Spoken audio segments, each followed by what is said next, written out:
Bagaimana caranya bisa asik di ruang digital? Tidak mudah caper, tidak suka pamer, apalagi baper jika main sosmed. Semuanya datang dari rumahku, tempatku kenyang dengan I love you. Kita keluarga makin cakap digital, dari Indonesia.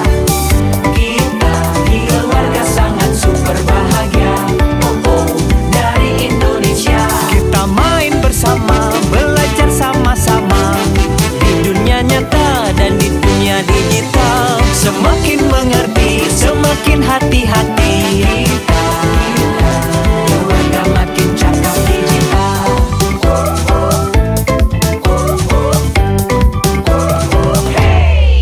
Semua memang sibuk, tapi semua mau punya waktu untuk saling membantu, bekerja sama untuk saling menjaga, berhati-hati menyaring berita. Semuanya datang dari rumahku, tempatku kenyang dengan I love you.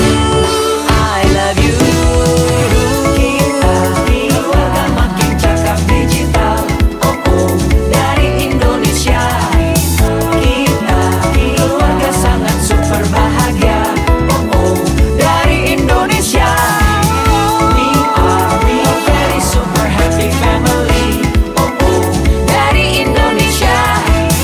Kita keluarga sangat super bahagia, dari Indonesia. Kita main bersama, belajar sama-sama di dunia nyata dan di dunia digital. Semakin mengerti, semakin hati-hati. Kita keluarga makin cakap digital. Kita keluarga makin cakap digital.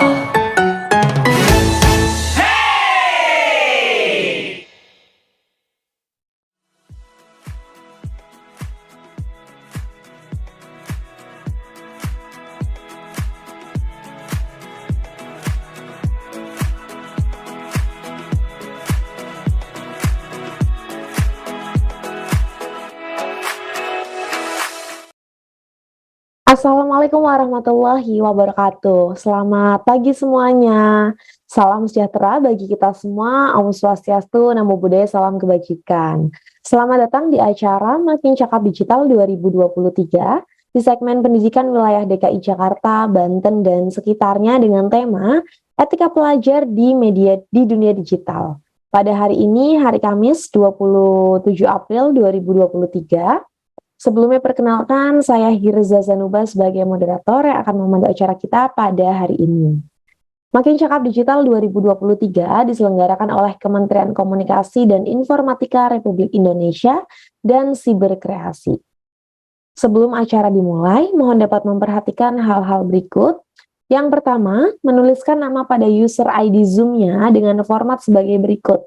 Bagi pelajar, menulisnya nama 4 digit terakhir nomor induk siswa dan nama sekolah. Contohnya, Rahmat _9898_SMAN1 Jakarta. Bagi Bapak Ibu Guru, menulisnya nama 4 digit terakhir nomor handphone dan nama sekolah. Contohnya Dewi _1313_guru SMAN1 Jakarta. Yang kedua, boleh menuliskan pertanyaan pada kolom komentar yang tersedia, dan yang terakhir menonaktifkan mode suara. Dalam kegiatan Makin Cakap Digital 2023, di segmen pendidikan wilayah DKI Jakarta, Banten, dan sekitarnya, kita akan mengangkat tema etika pelajar di dunia digital. Akan ada hadiah bagi 10 orang penanya yang terpilih berupa saldo dompet digital atau e-wallet bagi pertanyaan yang paling menarik. So, pastikan teman-teman di sini, netizen asyik Indonesia, menyimak seluruh penjelasan narasumber kita ya. Nah, sebelum acara kita mulai, mari kita awali dengan berdoa supaya lancar. Berdoa sesuai dengan agama dan kepercayaan masing-masing dimulai.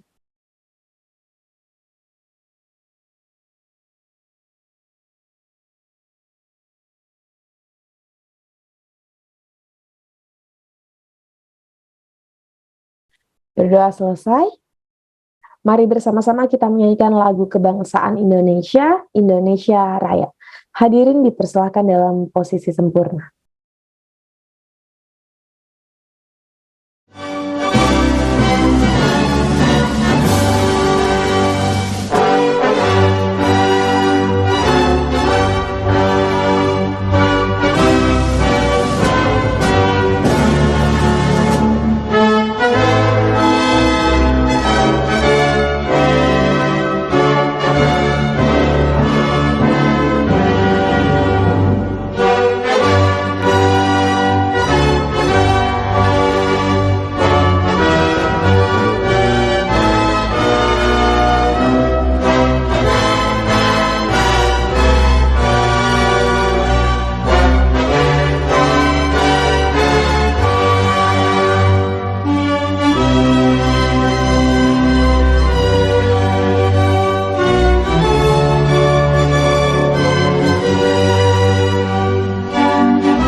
Terima kasih.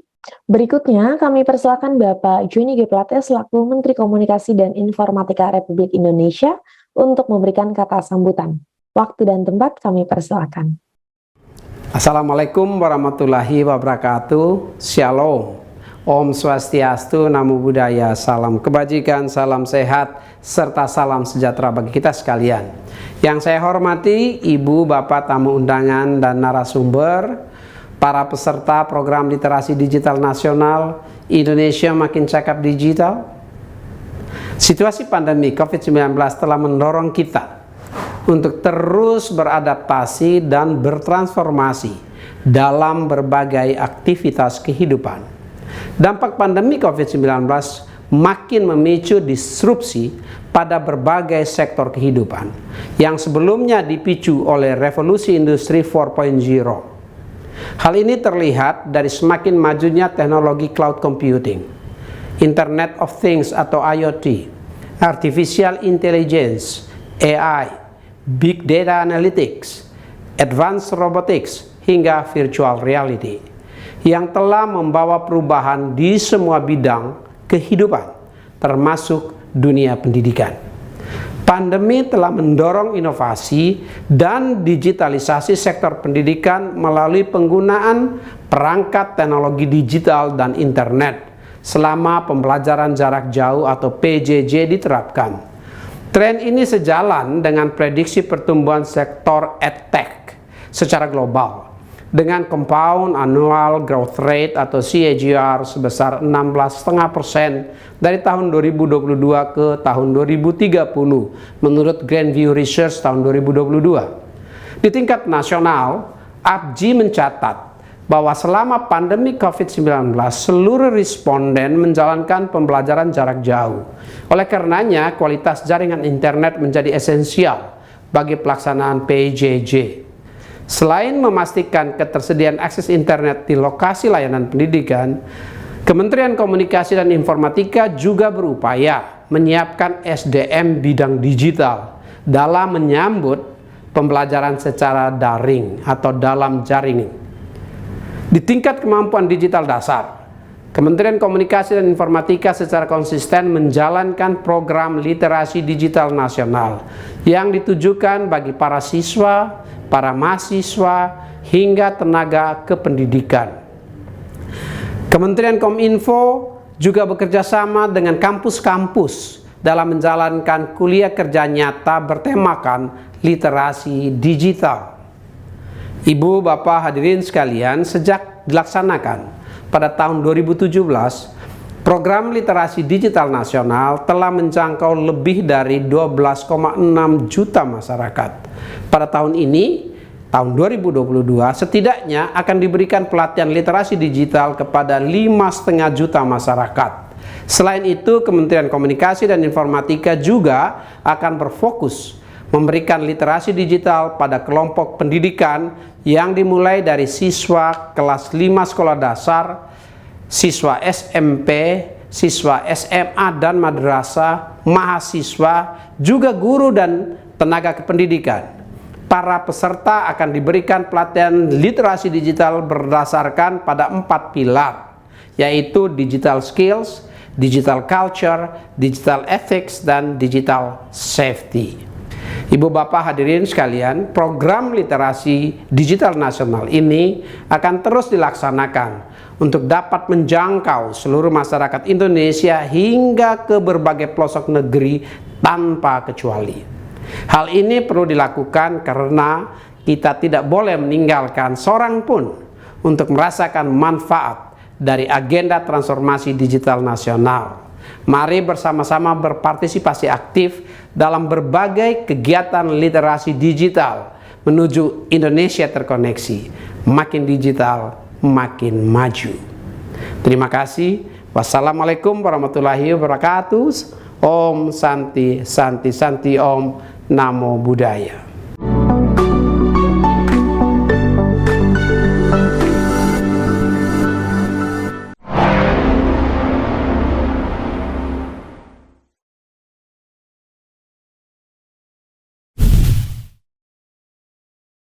Terima kasih Bapak Joni G. Plate yang telah memberikan kata sambutannya. Nah, berikutnya teman-teman mari kita sama-sama saksikan video 4 jurus makin cakap digital.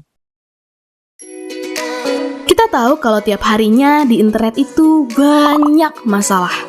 Dari adu mulut yang berujung gelut, kena bully sampai ngurung diri, akun medsos kena hack, dan tipu-tipu customer service palsu. Apakah kalian mau jadi salah satunya? Tentunya enggak kan? Makanya, inilah 4 jurus andal biar makin cakap digital. Buat mulanya, inilah jurus pertama.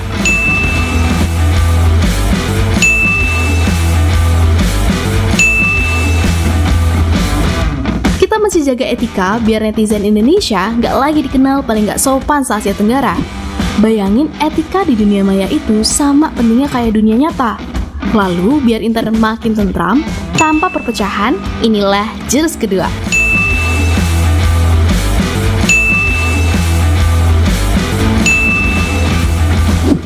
Terapi nilai-nilai Pancasila biar dunia maya nggak jadi medan perang. Saat dasar budaya kuat, kita jadi bisa menempatin dunia digital sampai maksimal.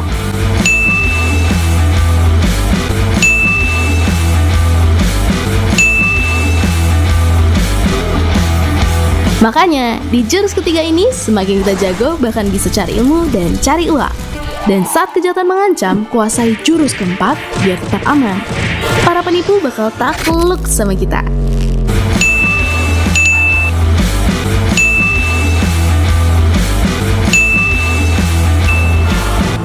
Jadi, siap untuk menguasai jurus-jurus biar cakap digital? Nah, teman-teman, itu dia tadi video 4 jurus makin cakap digital. Kalau kita mau maksimal nih dalam berinteraksi dalam dunia digital di internet, itu kita harus menguasai keempat jurus tadi ya. Ada cakap digital, aman digital, budaya digital, dan etika digital. Karena sejatinya dunia digital sama dunia nyata itu sama aja teman-teman. Bedanya kalau dunia digital ada layar monitornya. Jadi yang kita ajak interaksi itu tetap sama-sama manusia, jadi kita tetap harus menjaga etika. Yang paling penting harus menerapkan nilai-nilai Pancasila ketika berinteraksi di internet. Karena kalau dasar budayanya udah kuat, nggak cuma ilmu aja nih, kita juga bisa dapat cuan dari di internet, gitu.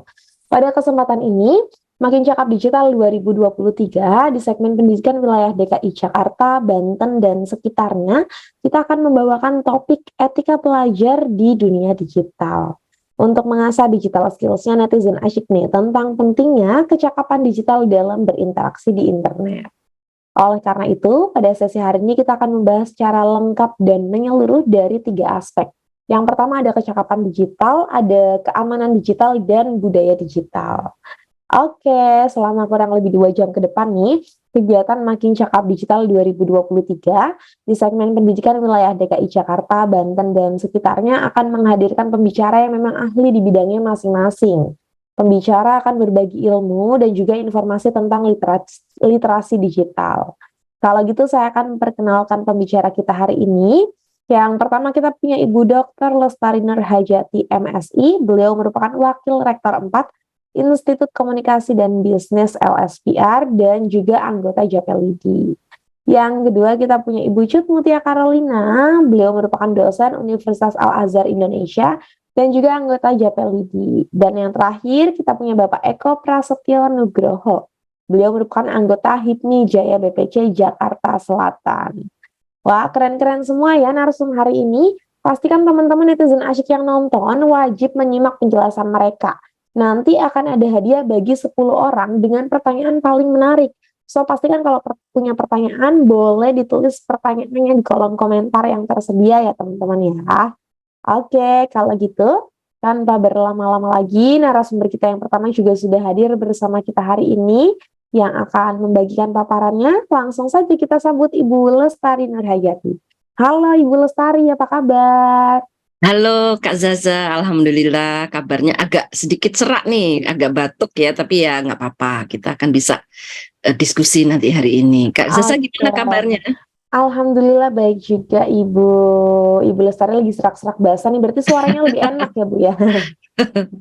Oke, hari ini kita mau bahas pilar pertama nih Bu, ngomongin soal kecakapan digital ya Bu ya. Betul Kalau sekali. gitu, karena teman-teman di sini juga udah pada nggak sabar udah nungguin paparan dari Ibu Lestari, langsung saja ya. Kita persilakan Ibu Lestari untuk membagikan paparannya dari pilar kecakapan digital. Waktunya 15 menit, silakan Ibu. Oke, terima kasih Kak Zaza. Baik teman-teman, Assalamualaikum warahmatullahi wabarakatuh. Shalom, Om Swastiastu, Namo Buddhaya, salam kebajikan, salam sehat selalu, itu sebenarnya yang penting ya. Nah, hari ini saya akan membahas tentang bagaimana cakap dan etis sebetulnya dalam bermedia digital. Perkenalkan, saya Lestari Nurhajati. Saat ini memang mendapat amanah menjadi Wakil Rektor 4 di Institut Komunikasi dan Bisnis LSPR, sekaligus anggota JAPELIDI, Jaringan Pegiat Literasi Digital. Kebetulan di tahun 2021 saya menjadi penulis modul literasi digital Kominfo dengan Cyber Kreasi dan JAPELIDI. Dan sejak 2021 juga menjadi pemateri gerakan literasi digital nasional sampai hari ini. Lalu pernah menjadi pemateri literasi digital kaum muda Indonesia Timur dan juga langsung ke lapangan ya pada saat memberikan materi pada para guru di NTT tahun 2022. Nah, teman-teman bisa menjangkau saya di lestari.n@lsbr.edu emailnya, bisa juga di Instagram ya @lestari.nurhajati. Nah, sebetulnya kalau kita berbicara tentang latar belakang, kenapa sih literasi digital ini penting membahas tentang kecakapan? Data menunjukkan bahwa ya Badan Pusat Statistik BPS tahun 2018 itu mengungkapkan kalau dari 3 subindeks pembangunan teknologi informasi dan komunikasi di Indonesia, bagian akses dan infrastruktur itu sudah cukup bagus. Intensitas penggunaan juga sudah cukup bagus. Tapi sayangnya yang bagian keahlian atau kecakapan itu yang memiliki skor paling rendah. Artinya adik-adik masyarakat Indonesia ini masih keahliannya dalam menggunakan kecakapan digital itu relatif dianggap rendah. Sehingga ini perlu terus ditingkatkan. Lalu bagaimana memahami kondisi cakap bermedia digital? Nah, sebetulnya cakap bermedia digital itu ada beberapa poin ya. Ada lanskap digitalnya, ada mesin pencarian informasi, ada aplikasi dan percakapan di media sosial, ada dompet digital, loka pasar dan transaksi. Nah, hal-hal seperti ini nanti kita akan pelajari bersama. Artinya, kalau kita berbicara tentang menggunakan keseluruhan perangkat digital, itu harus sama perilaku kita dengan kehidupan kita sehari-hari. Kalau kita misalnya katakanlah menggunakan aplikasi dompet digital atau loka pasar atau marketplace ya, kita melakukan transaksi digital, itu kita harus memperlakukan proses jual beli itu seperti kita kalau bertemu dengan orangnya. Harus jujur, harus transparan ya. Tidak boleh mengatakan yang sifatnya membohongi ya. Kalau memang produknya itu sedang kosong, nah misalnya ya, adik-adik ini sudah ada yang aktif ya, punya produk yang dijual gitu. Ya harus dikatakan produknya tidak ada gitu. Bukan diganti dengan produk lain ya. Nah ini pernah kan kejadian-kejadian seperti itu karena apa? Karena mereka menganggap proses transaksi digital itu berbeda dengan transaksi secara langsung. Padahal ini sama. Hanya bedanya itu pada toolsnya, alatnya, ada tambahannya. Nah, hal-hal seperti ini etika dalam media digital harus kita kuatkan, ya. Lalu bagaimana lagi dengan lanskap digital? Nah, lanskap digital ini ada dua ya. Adik-adik, Bapak Ibu guru sekalian, itu harus memahami pengetahuan dasar untuk menggunakan perangkat keras. Lalu pengetahuan dasar untuk operasikan perangkat lunak dan aplikasi. Ini semua harus dipelajari, harus ditingkatkan. Nah, misalnya hari ini saya ingin berbelanja, lalu ada produk marketplace yang menggunakan digital. Itu saya sudah mencoba ya. Lalu apa yang terjadi? Nah, tadi ya, proses kita berjual beli itu harus sama dengan proses berjual beli secara langsung. Ya. Dari sisi kejujuran, kita harus saling menghargai, kita harus menjaga reputasi kedua belah pihak ya, baik penjual dan pembeli, itu semua harus dilakukan seperti layaknya kita melakukan proses jual beli non digital. Nah, kan sering ya mungkin adik-adik pernah mendengar ada orang yang berbelanja menggunakan sistem pembayaran setelah barangnya dikirim, ya. Tapi ternyata mereka tidak paham, lalu mereka merasa bisa menolak dengan mudahnya pembelian-pembelian yang sudah mereka lakukan. Padahal ini tidak bisa ya. Kasihan yang kurir yang mengantar karena dia akan kena ya. Nah, hal seperti ini harusnya kita saling menjaga.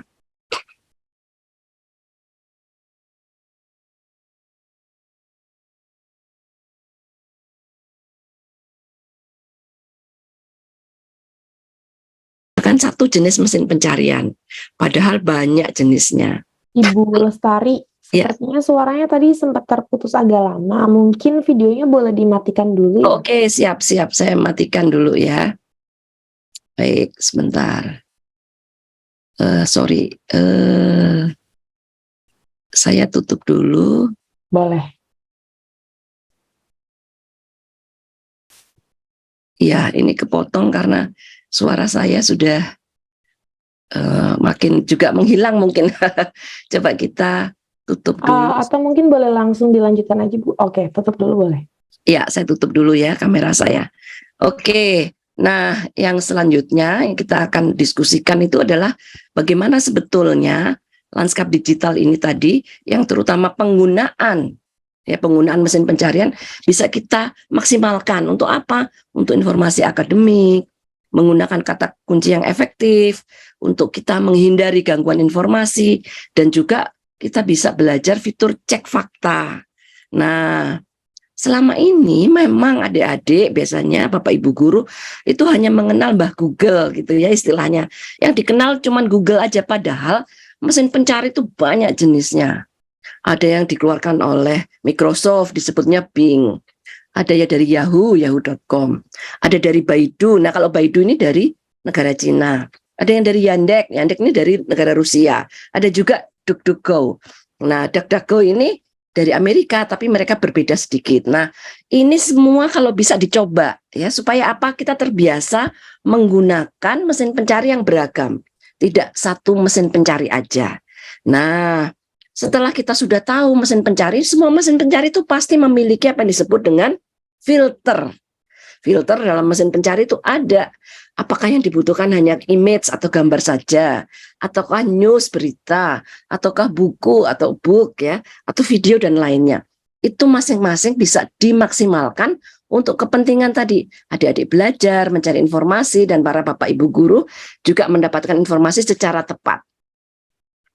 Kalau kita sudah tahu tips menggunakan filter dalam mesin pencarian, kita juga bisa belajar tips menggunakan tool-tool aplikasi lainnya. Misalnya menggunakan aplikasi penerjemah bahasa Indonesia ke bahasa daerah. Ini menarik ya, ada beberapa yang dikeluarkan baik oleh Kemendikbud maupun oleh pihak-pihak pengembang ya, dari kampusdaerah.com, ada juga dari idglosb.com ya. Ini untuk apa? Untuk kita kalau nanti bertemu orang di dunia digital, kita bisa mengembangkan ya, berdiskusi dengan cara yang lebih menarik ya. Secara etika kita biasanya butuh kenal lebih dalam orang dengan cara memahami budayanya. Nah, menggunakan bahasa-bahasa daerah itu menjadi menarik ya untuk proses komunikasi melalui media digital. Nah, kalau sudah ada lagi misalnya mempelajari bahasa-bahasa yang sedang tren atau viral. Ini juga penting karena apa? Seringkali etika kita menjadi terabaikan karena kita tidak tahu maksudnya apa orang mengatakan itu, kita salah paham, lalu kita beradu pendapat, lalu terjadi persoalan-persoalan yang tidak menyenangkan. Nah, kalau kita sudah tahu, oh dia menggunakan bahasa yang istilahnya viral, yang lagi tren, kita mungkin bisa menghindari terjadinya persoalan-persoalan perbedaan pendapat ya.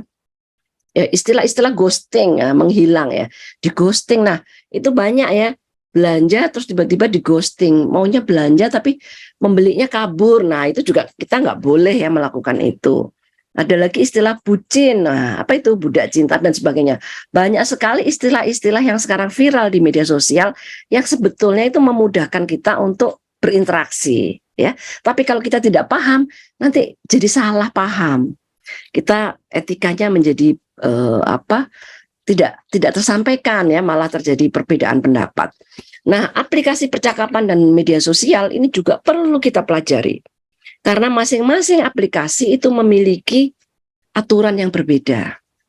Setelan dasar aplikasi percakapan di media sosial itu beda-beda ya, sesuai dengan jenisnya. Ini saya berikan contoh beberapa ya, antara penggunaan aplikasi WhatsApp, lalu Facebook Messenger, lalu Telegram, lalu Instagram Direct Message ya, dan juga Line, nah, WeChat, Skype dan Discord itu berbeda-beda. Biasanya orang Indonesia memang paling senang menggunakan WhatsApp. Sementara teman-teman di Amerika sampai sekarang cenderung mereka lebih nyaman menggunakan apa yang disebut dengan Skype kalau berbicara ya, berdiskusi. Nah, ini hal-hal yang sebetulnya bisa kita pelajari ya. Oh, kesukaannya menggunakan apa mereka. Kita juga boleh mengembangkan. Apakah kita perlu mendownload semua? Tidak perlu juga ya, tergantung siapa yang akan kita ajak diskusi ya, tidak perlu semuanya. Misalnya Discord. Ini paling banyak memang dulu digunakan oleh teman-teman yang terkoneksi karena misalnya suka main game. Nah, itu boleh juga digunakan, boleh ya. Nah, teman-teman, pada akhirnya kita harus mewaspadai pelanggaran data pribadi, penipuan online dan membajakan akun yang sangat mungkin terjadi. Nanti Kak Jud Mutia akan menjelaskan lebih detail ya. Tapi intinya kita harus waspada. Kita harus memahami tools-toolsnya untuk pengembangan menjaga dari semua kemungkinan kejahatan di media digital. Nah, secanggih apapun sistem keamanan, akan selalu ada celah yang bisa dimanfaatkan oleh para hacker ya, orang-orang yang tidak bertanggung jawab. Termasuk beragam malware ya. Ini macam-macam ya. Nah, kalau kita tidak paham, kita abai terhadap etika yang ada, seringkali kemudian kita terjebak ya pada hal-hal yang sifatnya merugikan diri kita. Nah, adik-adik, Bapak Ibu sekalian, modul cakap bermedia digital itu bisa diunduh di literasidigital.id dan juga bisa follow Instagramnya @siberkreasi. Demikian yang bisa saya share hari ini. Saya kembalikan ke Kak Zaza. Terima kasih. Terima kasih Ibu Lestari atas paparannya tadi dari pilar kecakapan digital. Ibu, ini kan kaitannya sama topik kita hari ini ya, etika pelajar dalam dunia digital. Nah, apalagi sekarang anak-anak itu sempat sekolah online, belajar online, dan biasanya mereka tuh mengandalkan internet untuk cari tugas misalnya ya, atau cari informasi apapun lah sekarang semuanya mengandalkan teknologi. Menurut Ibu Lestari, gimana sih supaya pelajar, teman-teman kita yang di sekolah ini tidak kecanduan teknologi? Jadi boleh memanfaatkan teknologi, tapi harus tetap bijak gitu. Nah, ini menarik ya. Sebetulnya addiction atau kecanduan itu bisa terjadi pada semua orang ya, tidak hanya remaja tapi orang dewasa juga. Nah, bagaimana cara kita menghindari?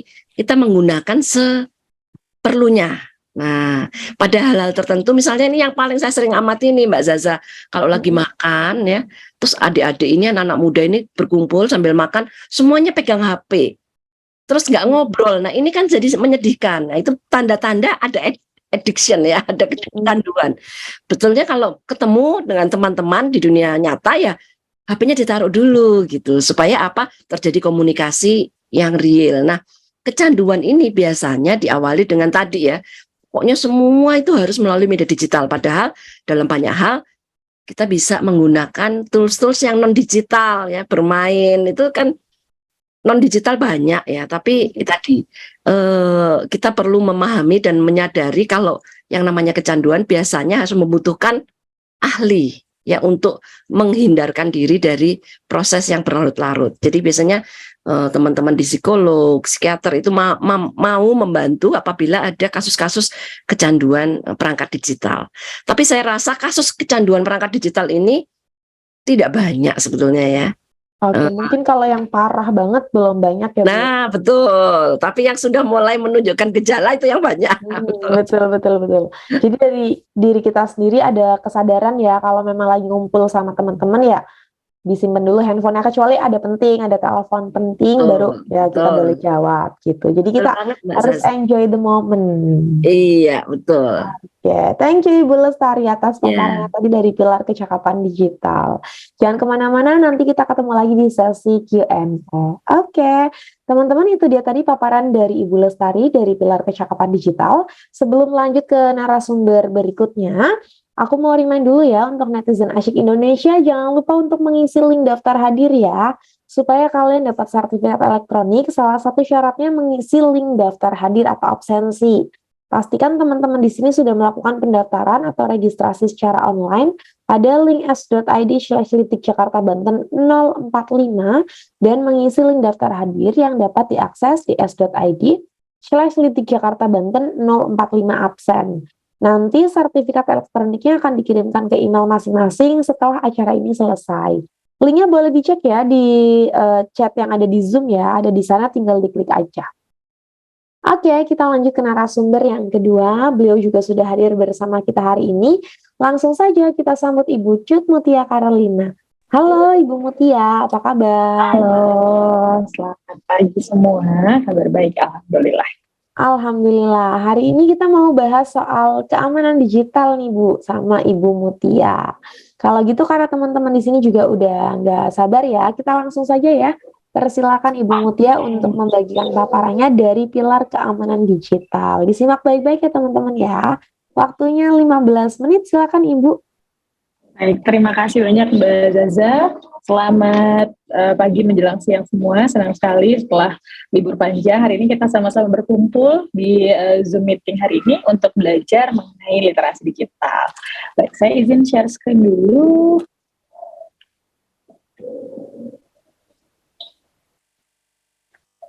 Oke. Baik. Nah, di awal tadi teman-teman sudah banyak mendengarkan mengenai tentang bagaimana sih cakupan dari kecakapan digital, kemudian apa yang perlu kita pelajari termasuk bagaimana memanfaatkan search engine yang sebenarnya nggak cuma Google aja, ada banyak sekali gitu ya. Kemudian tadi di awal juga Mbak Zaza sudah ngajak kita nih menonton 4 pilar cakap digital. Jadi yang namanya cakap digital tidak sekedar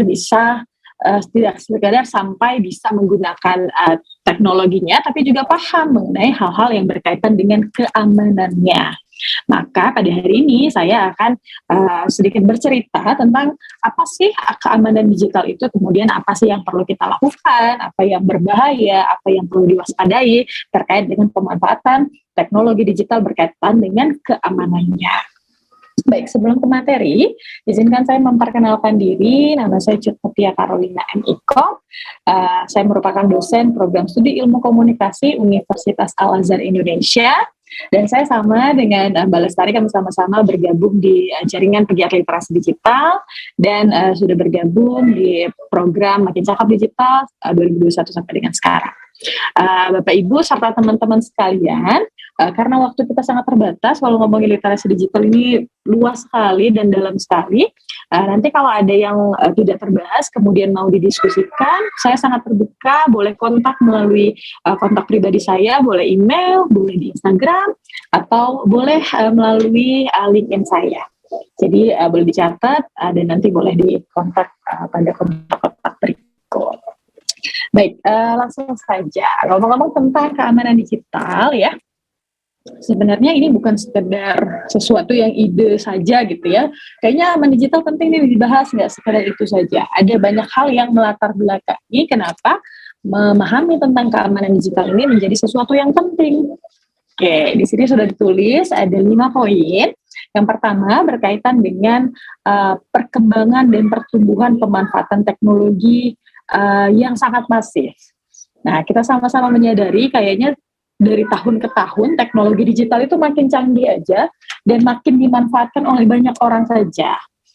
Ya, kalau dilihat, kalau saya ingat-ingat dulu ya, kalau saya SMP dulu, kayaknya yang punya handphone itu satu-satu yang paling dimanfaatkan adalah telepon rumah. Handphonenya juga dulu hanya sekedar handphone telepon saja gitu ya. Kemudian ke SMA mulai ada BlackBerry, kemudian mulai ada smartphone.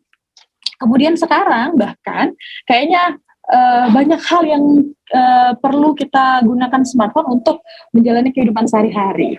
Sehingga penggunaannya terus berkembang dan semakin bertumbuh. Kayaknya semua orang sudah punya handphone, semua orang butuh jaringan internet, termasuk yang kita rasakan hari ini. Mau belajar tentang literasi digital, mau berkumpul, kita butuh jaringan internet nih untuk join Zoom-nya gitu ya. Dan bahkan sudah tercatat pada tahun 2022 menurut catatan Hotsuite, sudah ada 202 juta pengguna di Indonesia. Nah, itu banyak sekali dan benar-benar kayaknya semua orang sudah pakai yang namanya internet ini, ya. Nah, pemanfaatan teknologi internet ini ternyata juga berpengaruh nih dengan gaya hidup kita. Termasuk yang kita lakukan sekarang. Kayaknya dulu kalau mau ikut webinar harus datang ke tempat, registrasi di meja registrasi, kemudian masuk ke ruangan. Kalau mau ikut full harus ada di ruangan itu terus gitu ya, baru dapat materinya. Sedangkan kalau sekarang yang kita ikuti hari ini, bahkan dari rumah masing-masing, yang penting punya device, punya internet, sudah bisa tahu nih, sudah bisa dapat nih ilmunya gitu ya. Sehingga ada banyak hal perubahan yang kita rasakan terkait dengan pemanfaatan teknologi digital. Termasuk hal-hal yang berkaitan dengan aktivitas keuangan. Kalau dulu kayaknya kalau mau transaksi keuangan, misalkan Bapak Ibu mau tarik uang gitu ya, perlu harus ke bank, kemudian ngantri, harus ngisi form yang cukup panjang. Kemudian sudah ada teknologi ATM, dan bahkan sekarang sudah ada yang namanya teknologi mobile banking. Jadi kayaknya kalau mau belanja, tinggal klik aja, masukin password, gampang banget, semuanya bisa dibeli, nggak perlu keluar rumah. Mau ngambil duit, mau transfer, sudah punya mobile banking, kemudian sudah ada e-money, sudah punya vintage, sudah punya belanja-belanja e-commerce secara online. Jadi kayaknya kita semakin mudah deh semuanya gitu ya. Nah, kemudahan itu yang kita terima itu membuat kita semakin nyaman dan percaya kayaknya perasaannya nih nyaman banget nih gunain teknologi digital, enak banget nih, nggak perlu keluar rumah, nggak perlu keluar bensin untuk beli ini itu, sudah ada teknologi digital. Tapi kita akhirnya lupa dengan ada hal-hal yang berkaitan dengan risiko, ada bahayanya loh ternyata, ada potensi buruknya loh, ada orang-orang jahat loh ternyata gitu ya. Nah, melalui materi saya yang sampaikan hari ini, kita mulai kenalin potensi buruknya apa, hal-hal jahat apa yang perlu kita sama-sama waspadai untuk menjaga keamanan kita selama memanfaatkan teknologi digital. Jadi bukan berarti berbahaya harus ditinggalkan, tapi meningkatkan kewaspadaan kita. Jadi sama-sama kita belajar bagaimana sih meningkatkan proteksi dan keamanan kita dalam memanfaatkan teknologi digital. Baik. Nah, jadi yang namanya keamanan digital itu berkaitan dengan proses yang Bapak Ibu serta teman-teman lakukan berkaitan dengan memastikan bahwa selama memanfaatkan layanan digital ini dilakukan secara aman. Jadi tidak ada data bocor, data rahasia yang bocor, kemudian tidak ada data pribadi yang dimanfaatkan secara ilegal, atau tidak ada kerugian-kerugian bersifat finansial dan sebagainya. Sehingga kita benar-benar terproteksi dalam memanfaatkan teknologi digital. Nah, berbicara tentang keamanan digital ya, tidak sekedar keuangan saja gitu ya. Ada 5 poin nih yang dibahas dalam hal keamanan digital. Yang pertama, Bapak Ibu serta teman-teman sekalian perlu paham bahwa yang namanya pemanfaatan teknologi digital itu ada yang namanya perangkat digital. Maka kita perlu tahu bagaimana nih mengamankan perangkat digital yang kita gunakan dalam memanfaatkan teknologi digital. Yang kedua, berkaitan dengan mengamankan identitas digital. Nah, ada nih yang berkaitan dengan data-data pribadi, ada yang berkaitan dengan identitas kita yang perlu kita jaga dalam pemanfaatan teknologi digital. Oke, yang ketiga berkaitan dengan penipuan digital. Ternyata di dunia digital itu ada orang jahatnya, ada spesialisnya yang dengan sengaja masuk untuk mencuri kelengahan orang lain untuk menguntungkan dirinya sendiri. Nah, ini perlu kita waspadai juga. Dan yang keempat berkaitan dengan rekam jejak digital.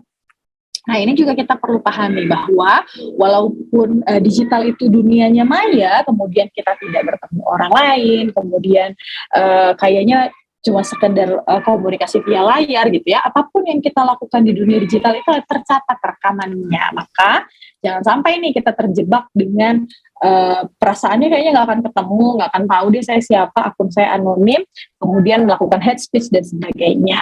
Nah, ini kita perlu menyadari bahwa ada hal-hal kebaikan yang harus kita tanamkan dalam memanfaatkan teknologi digital. Dan yang kelima berkaitan dengan keamanan digital bagi anak. Oke. Nah, hari ini saya akan bahas tentang bagaimana sih caranya agar aman di dunia digital, berkaitan dengan proteksi-proteksi apa saja, dengan hal-hal yang negatif apa saja yang berpotensi menjadi bahaya bagi kita gitu ya. Baik, nah kalau ngomongin tentang aman di dunia digital ya, ada 2 hal yang perlu kita pahami. Yang pastinya kita bisa memastikan bahwa dalam berbagai fitur yang dimanfaatkan serta berbagai tindakan yang kita lakukan merupakan aktivitas yang aman. Oke. Halo, Bu Tia.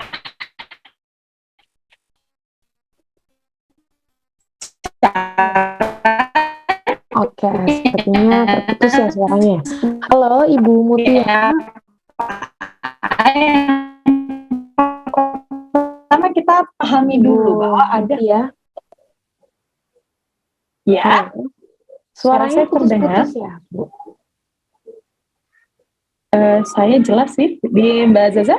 Terputus-putus cukup parah sih. Mungkin boleh dimatikan videonya, Bu. Oke, saya matikan videonya ya, sebentar.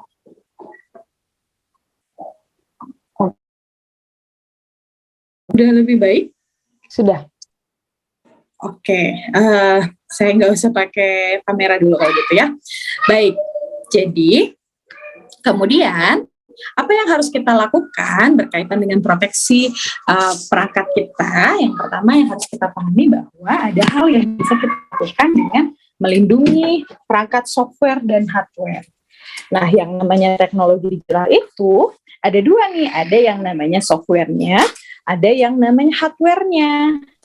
Nah, yang perlu kita pahami juga bahwa ada resiko malware, yaitu malicious software, yang mana software ini sengaja dibuat untuk sengaja mengontrol kita secara diam-diam, kemudian mencari celah data pribadi apa yang bisa dicuri yang kemudian dimanfaatkan untuk hal-hal yang berkaitan dengan negatif, bahkan penipuan digital. Oke. Nah, kita bisa melindungi software kita dari malicious software ini dengan cara mengaktifkan antivirus. Oke, nah di sini ada beberapa yang dapat teman-teman lakukan dalam memanfaat dan dalam menjaga fitur-fitur di perangkat digitalnya. Nah, kita perlu jaga dua hal nih. Jadi kita perlu jaga device-nya dan kita juga perlu jaga yang namanya perangkat lunaknya. Yang pertama, kalau menjaga perangkat keras, yang pastinya kita perlu menjaga kata sandinya dulu. Nah, masih ingat ya kalau pakai laptop gitu ya, kemudian pakai handphone, biasanya ada kata sandi. Nah, kata sandi itu harus diaktifkan, kemudian harus benar-benar rahasia, tidak disebarkan kemana-mana. Oke, kemudian ada fingerprint authentication. Jadi sekarang smartphone yang sekarang sudah sangat canggih nih, jadi tidak sekedar kata sandi saja, tapi ada fingerprintnya. Jadi hanya jari kita nih yang bisa membuka perangkatnya. Nah, kemudian bahkan sekarang sudah ada yang lebih canggih, yaitu face authentication, yaitu mengidentifikasi wajah kita. Nah, ini sudah lebih canggih lagi yang kemudian perlu kita manfaatkan untuk memastikan bahwa perangkat keras kita sudah terjaga dengan baik. Jadi kalau misalkan kita nggak sengaja ketinggalan di mana gitu ya, orang nggak akan bisa ngebuka karena cuma muka kita, cuma wajah kita, cuma jari kita yang bisa buka dan cuma kata sandi hanya kita yang tahu. Oke, selain perangkat keras, kita juga perlu menjaga perangkat lunaknya. Nah, perangkat lunak itu adalah software, aplikasi-aplikasi di dalamnya, foto, data-data yang sifatnya digital, itu bagian dari hal-hal yang perlu kita lindungi dari perangkat lunak. Oke, apa yang harus kita lakukan ya? Kita bisa mengaktifkan yang namanya Find My Device, yaitu mencari aplikasi yang bisa mendeteksi kalau misalkan ternyata kita ketinggalan nih handphonenya, laptopnya di mana gitu ya, kita nggak tahu di mana, kita bisa manfaatkan Find My Device-nya. Jadi harus diaktifkan dulu. Kemudian ada backup data, yaitu kalau misalkan ternyata tiba-tiba malicious software-nya bobol gitu ya, masuk ke device kita bisa memanfaatkan backup datanya. Kemudian antivirus, nah terutama pada laptop, yang mana sangat perlu nih antivirusnya, karena biasanya laptop berkaitan dengan data pekerjaan, kemudian data sekolah gitu ya adik-adik ya, maka perlu aktifkan antivirus. Kemudian enkripsi full disk, kemudian ada shredder. Kalau shredder ini alat atau software yang membantu kita untuk ketika menghapus sebuah file ya yang datanya sifatnya sangat pribadi misalkan ya, kemudian kita nggak yakin nih datanya sudah benar-benar terhapus atau enggak perangkatnya, karena perangkatnya kadang bisa kita jual atau berganti kepemilikan gitu ya. Dengan ada shredder ini, ketika kita hapus file sudah diyakini bahwa filenya benar-benar 100% terhapus. Nah, selain mengaktifkan proteksi pada perangkat keras dan lunak tadi, teman-teman juga bisa meningkatkan keamanan dari sandinya. Jadi kalau bikin password itu ternyata ada tipsnya loh yang bisa kita terapkan untuk memastikan sandinya kuat.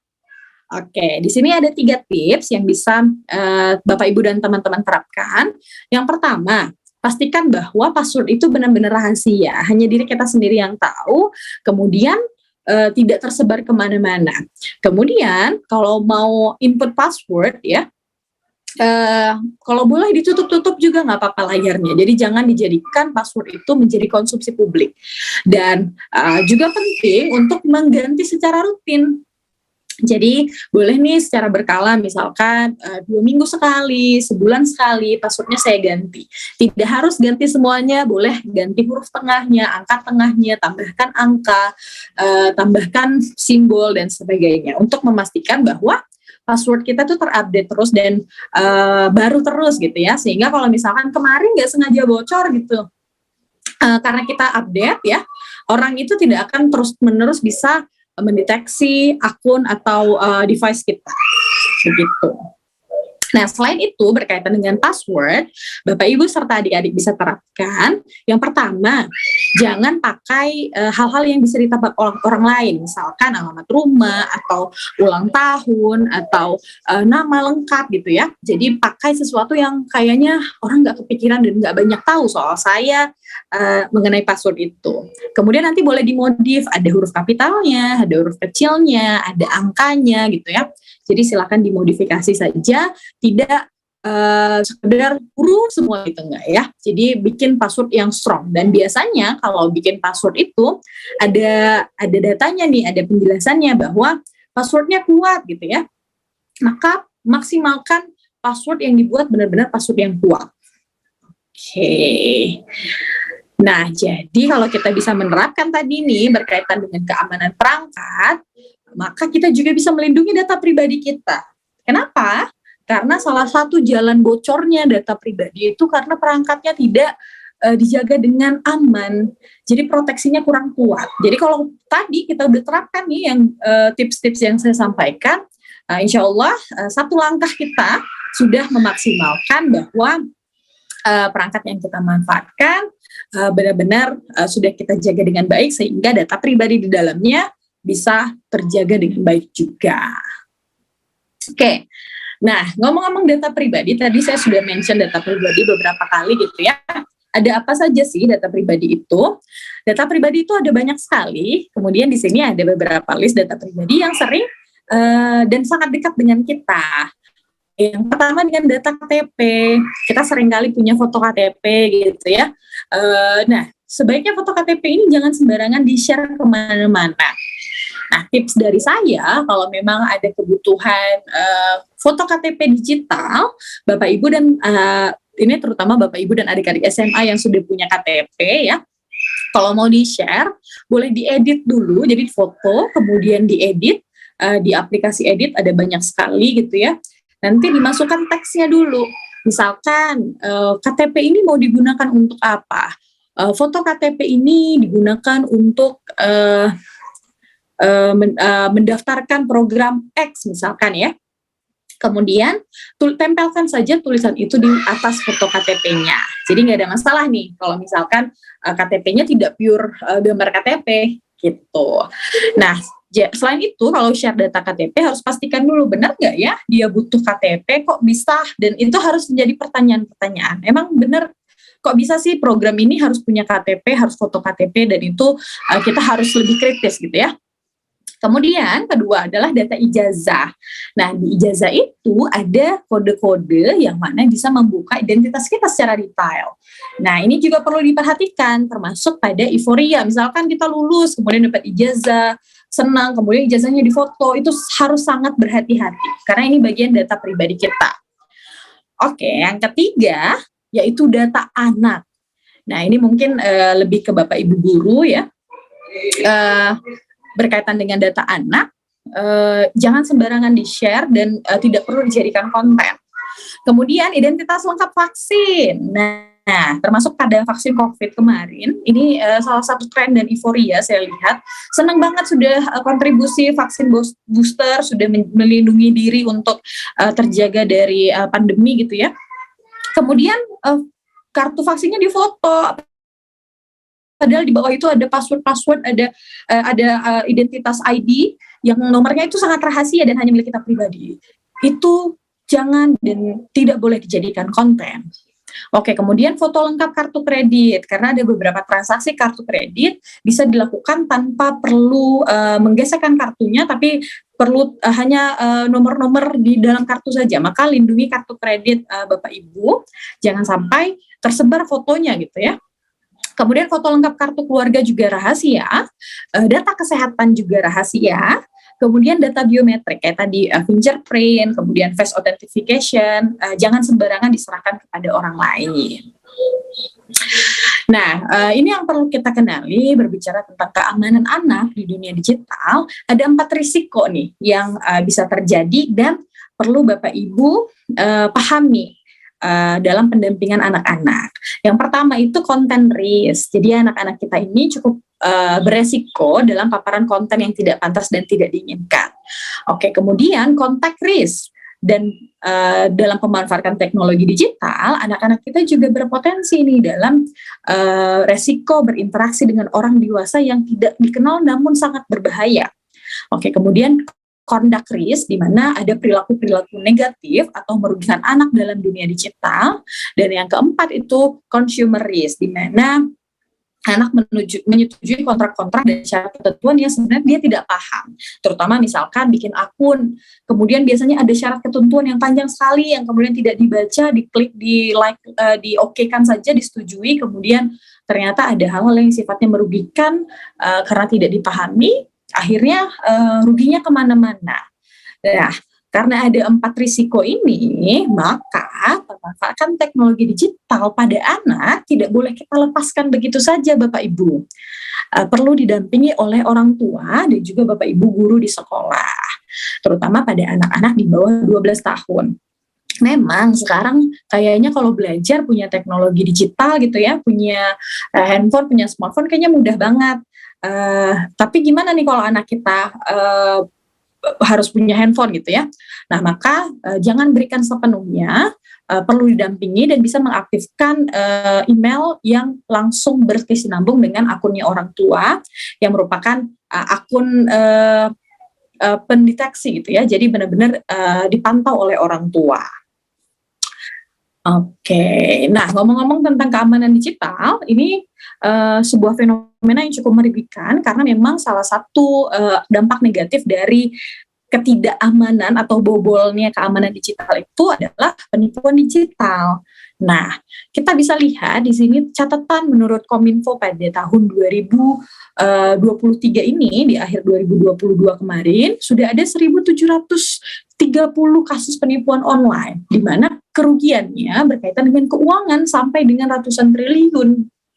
Kebayang dong, penjahat digital itu benar-benar gencar dan benar-benar cari tahu nih celahnya di mana, kemudian saya curi datanya bisa lewat mana, sehingga yang namanya modus penipuan digital itu berkembang sekali, kemudian sangat dinamis berubah bentuknya.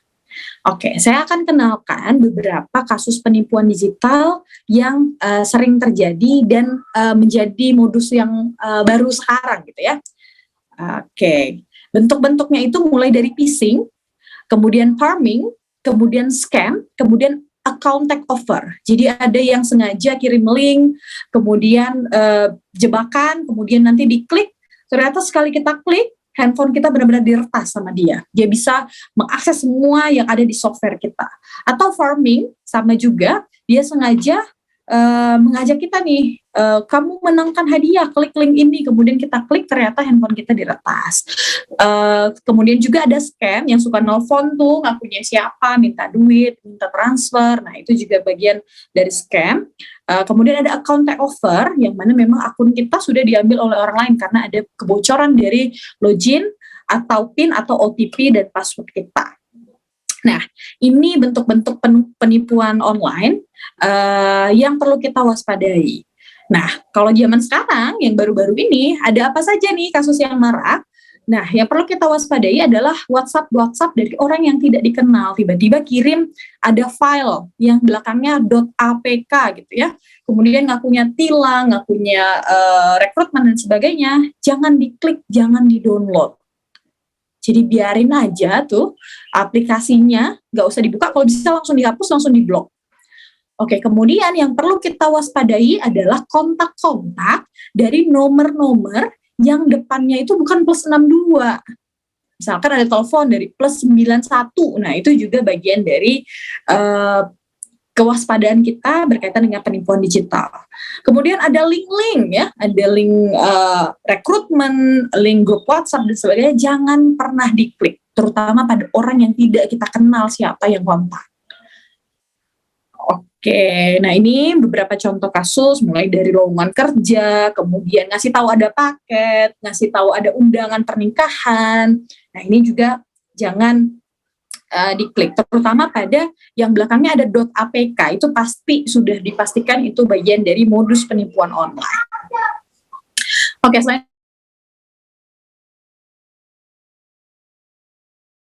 Halo, Ibu Mutia terputus lagi ya? Halo. Dan itu juga dari perusahaan-perusahaan yang dari CIMB, misalkan dari bank gitu ya. Ya, Oke, tadi sempat halo? terputus lagi, Bu. Udah aman, silakan. Oke. Misalkan dari bank gitu ya.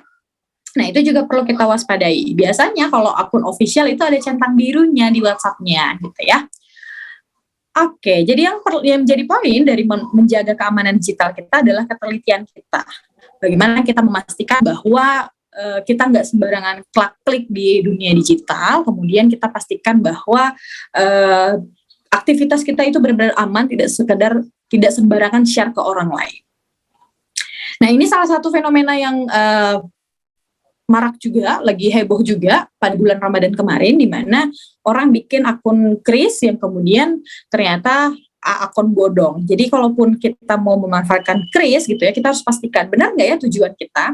Kalau memang tidak yakin, boleh konfirmasi pada pihak-pihak terkait. Kalau memang sangat tidak yakin gitu ya, nggak ada yang bisa dikonfirmasi, boleh ditunda dulu pemanfaatan teknologi digitalnya. Oke, di sini ada 5 tips yang bisa Bapak Ibu serta adik-adik manfaatkan. Yang pertama, kenali dengan sesama, dengan siapa kita berkomunikasi di internet. Jadi jangan terlalu ramah pada orang lain di internet, terutama pada orang baru, karena bisa jadi itu bagian dari modus penipuan atau orang-orang yang memang punya niat jahat gitu ya. Kemudian hati-hati saat belanja online, pastikan bahwa ketika belanja online, kita belanja pada orang yang terpercaya. Boleh manfaatkan e-commerce yang memang sudah terdaftar dan benar adanya, seperti Toko Oren atau Tokopedia gitu ya. Oke, yang ketiga, install aplikasi yang resmi. Jadi pastikan kalau butuh sesuatu gitu ya, butuh aplikasi, jangan melalui link, tapi sudah ada di App Store untuk pengguna iOS dan sudah terdaftar di Google Play untuk pengguna Android. Kemudian untuk pengguna komputer, gunakan antivirus di komputer adik-adik serta teman-teman sekalian. Kemudian pastikan bahwa orang sekitar kita, misalkan Bapak Ibu punya usaha sampingan, ada karyawannya, atau adik-adik sekalian punya keluarga, punya kakak, adik, orang tua gitu ya. Pastikan bahwa kita sama-sama melindungi data pribadi masing-masing, sehingga kita paham bahwa ini yang namanya data pribadi tidak boleh sembarangan di-share untuk menjaga keamanan digital bersama.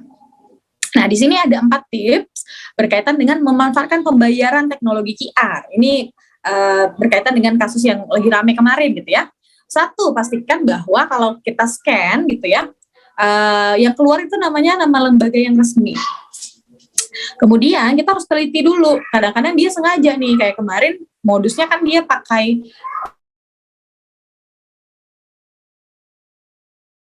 Halo, nggak pakai nama orang, tapi pakai Renov lembaga resmi, ada namanya. Oke, ketiga, cek ulang URL dan jangan bagikan kode QR-nya. Nah, kesimpulan dari materi saya hari ini ada 7. Yang pertama, yang namanya teknologi digital itu tidak ada yang aman 100%. Jadi yang kita lakukan hari ini adalah sama-sama mengurangi risikonya. Kemudian, mari sama-sama kita proteksi perangkat digital kita, mulai dari perangkat keras dan perangkat lunak, menjaga data pribadi, dan mau tidak mau kita harus sama-sama memaklumi yang namanya keamanan itu berbanding terbalik dengan kemudahan. Gak apa-apa deh ribet dikit, yang penting aktivitas kita di dunia digital itu aman. Kemudian kalau ada nomor-nomor asing jangan dipercaya, jangan sembarangan klik, terutama yang belakangnya APK gitu ya.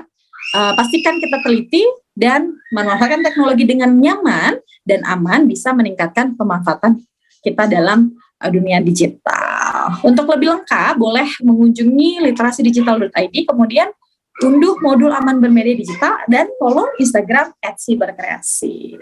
Demikian materi saya pada hari ini, saya kembalikan ke moderator, silakan Mbak Zaza. Terima kasih Bu Muti atas paparan materinya tadi dari pilar keamanan digital. Ngomongin soal kejahatan digital atau penipuan digital ini Bu, sekarang lagi marak, karena aku sendiri belum sempat jadi korban sih, dan jangan sampai ya. Banyak banget yang suka nelpon ke nomor handphone aku, itu nomor depannya tuh kode negaranya bukan 62. Kalau kita kan Indonesia 62 ya, plus 62. Kalau kode negara yang sering aku perhatiin tuh 84 sama 87. Aku sering banget, hampir setiap hari aku pasti dapat nomor. Nah, karena aku sering ikutin ini literasi makin cakap digital, jadi kayak ini apa, ini beneran gak ya? Aku sih nggak pernah jawab. dan nggak pernah nelpon balik. Ternyata dari Kominfo sempat nge-share artikel bahwa kalau kita dapat nomor dari kode luar negeri itu jangan ditelepon balik atau jangan dijawab karena itu penipuan online. Pertanyaan aku, mereka tuh dapat nomor aku dari mana ya? Gitu. Mungkin teman-teman di sini ada yang mengalami hal serupa juga kayak aku. Jadi kayak aku penasaran, mereka nih dapat nomornya dari mana ya? Dari provider kah atau dari siapa ya? Ya, macam-macam sih. Mungkin dulu kita pernah ngisi pulsa di counter, atau kita pernah ngisi form yang ada nomor handphonenya. Jadi mereka dapatnya random sekali. Dan kayaknya sekarang nomor handphone sudah tidak begitu rahasia ya. Jadi kayaknya banyak orang tahu, sehingga kita perlu dari diri kita sendiri merahasiakan identitas kita di luar nomor handphone. Jadi jangan sembarangan angkat, jangan sembarangan klik. Oke, benar-benar. Jadi kalau memang nomornya tidak dikenal, sebaiknya nggak perlu diangkat ya. Karena kalau memang dia kenal sama kita, harusnya dia chat duluan gitu kali ya, Bu ya. Betul. Oke. Pertanyaan berikutnya, kalau Ibu Mutia main sosial media, aku yakin Ibu Mutia main sosmed. Ini tuh di TikTok, di Instagram lagi ngetren fitur-fitur atau filter-filter yang justru menunjukkan data pribadi gitu. Misalnya bacain kita sama crush kita ini cocok atau enggak lewat tanggal lahir gitu. Itu kan nunjukin data pribadi kita nih. Kalau pendapat Bu Mutia gimana? Dan justru filter-filter kayak gini tuh banyak banget anak-anak muda yang ngikutin. Karena mereka kan FOMO ya biasanya ya. Iya, jadi salah satu yang perlu diwaspadai itu juga FOMO itu loh. Jadi saya ingat dulu pernah ada tren cantik-cantikan KTP. Kemudian status-statusan di kartu keluarganya seperti apa gitu ya. Nah, jadi kita perlu pahami kira-kira yang di-share itu data pribadi nggak ya? Kalau memang ada data pribadinya, sebaiknya nggak usah diikutin. Kita bisa memanfaatkan teknologi digital ke arah yang lebih positif. Oke, jadi kita harus lihat juga ya tren-tren yang lagi viral ini, apakah menunjukkan data pribadi atau tidak. Kalau memang enggak dan itu bikin fun ya, silakan go ahead lanjutin gitu ya. Oke, terima kasih Bu Mutia atas jawabannya. Jangan kemana-mana, nanti kita ketemu lagi di sesi Q&A. Nah, teman-teman, itu dia tadi paparan dari Ibu Mutia dari pilar keamanan digital. Sebelum lanjut ke narasumber yang terakhir, saya mau remind juga ya untuk netizen Asyik Indonesia, jangan lupa untuk mengisi link daftar hadir, karena syarat untuk mendapatkan sertifikat elektronik, kalian harus mengisi link absensi dulu ya. Linknya ada di kolom komentar yang tersedia, nanti bisa diisi di sana. Sertifikat elektroniknya akan kami kirimkan setelah acara ini selesai. Oke, kita lanjut ke narasumber yang terakhir. Sudah hadir juga bersama kita hari ini. Langsung saja kita sambut Bapak Eko Prasetyo Nugroho. Halo, selamat pagi Pak Eko, apa kabar? Selamat pagi, apa kabar baik? Mohon maaf lahir batin nih. Mohon maaf lahir batin Pak Eko. Pak Eko, hari ini kita mau bahas pilar budaya digital ya Pak Eko ya. Ya, jadi kalau tadi mungkin udah disampaikan ya bagaimana memperbaiki skill kita gitu ya, mengamankan diri. Nah, ini bagaimana kita mengekspresikan diri kita ya di dunia digital begitu. Betul, dari pilar budaya digital. Kalau gitu karena di sini juga udah nggak sabar lagi nih, langsung saja ya kami persilakan Bapak Eko untuk membagikan paparan materinya dari pilar budaya digital. Waktunya 15 menit, silakan Bapak. Baik, terima kasih. Selamat pagi teman-teman.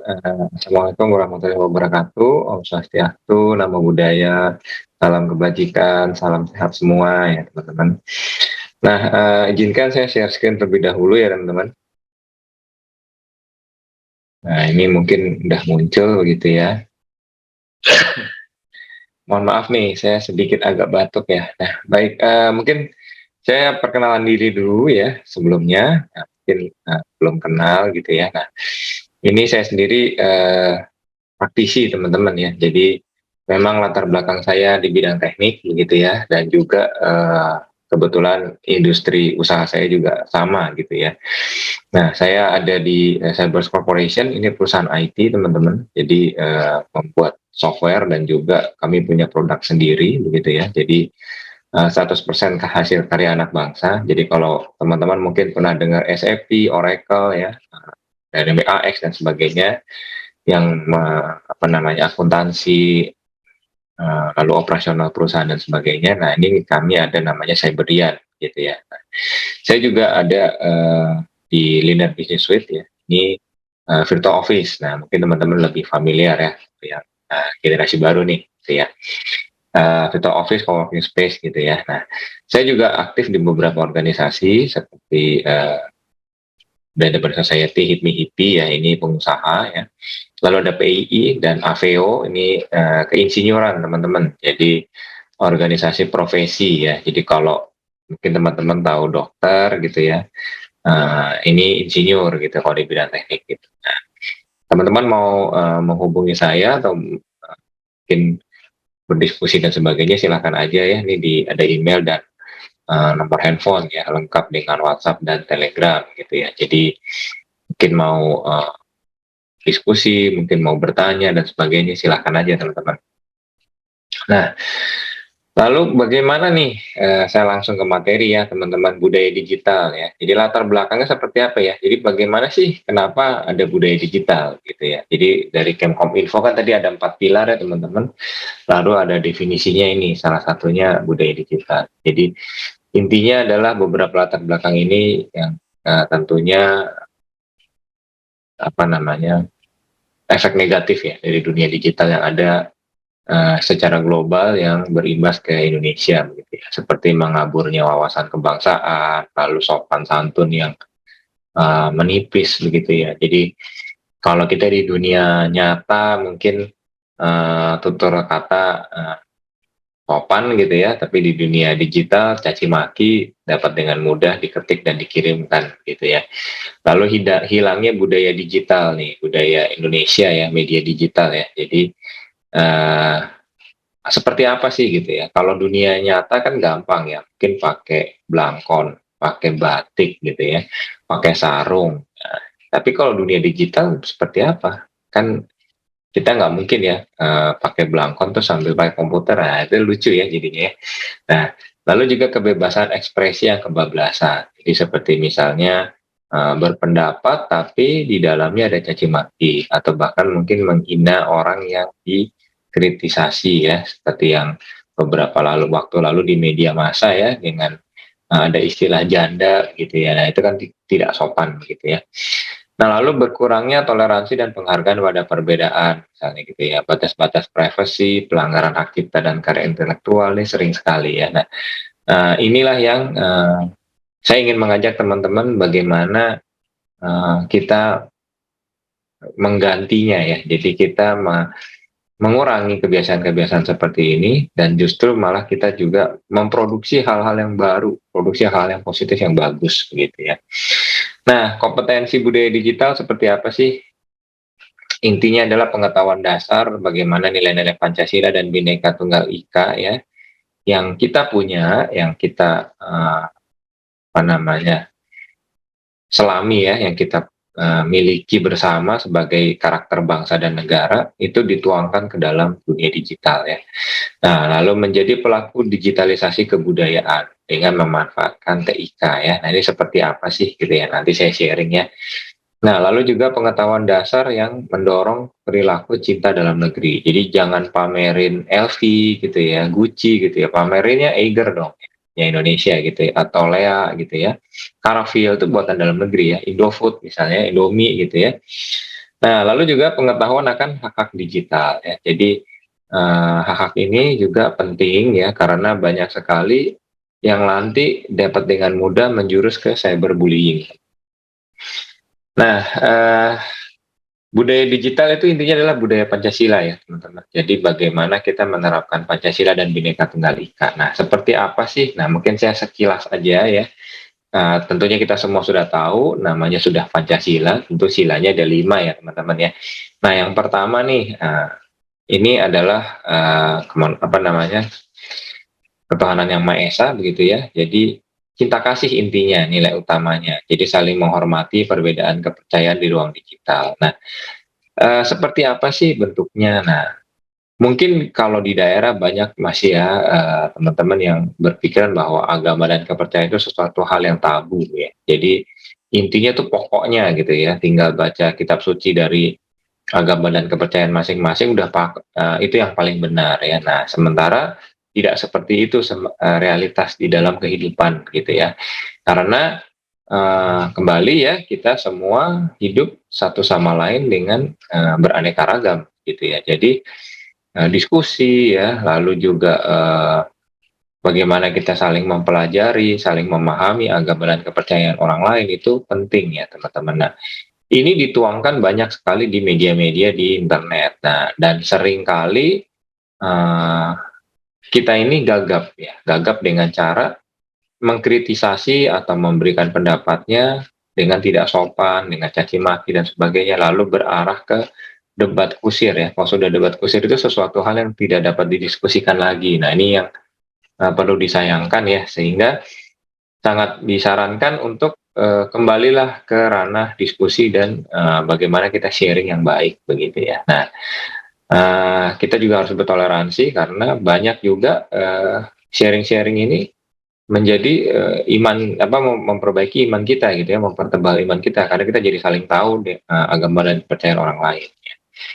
Nah, lalu berikutnya nih sila kedua nih, ini kesetaraan ya, kemanusiaan yang adil dan beradab ya. Nah, ini jangan lupa ya teman-teman, siapapun kembali ini berkorelasi dengan hak-hak digital ya. Jadi semua orang juga punya hak ya, termasuk para lansia dan para teman-teman kita yang berkekurangan ya, apakah mereka autis dan sebagainya gitu ya. Nah, di sini penting karena kebebasan berpendapat harus dikedepankan ya, hak digital, penggunaan aplikasi ya. Jadi kalau para lansia tuh mungkin bertanya ya, mungkin kakek nenek atau orang tua kita bertanya, kita jawab ogah-ogahan. Nah, jangan seperti itu ya teman-teman ya. Kita juga harus saling bahu-membahu membantu begitu ya.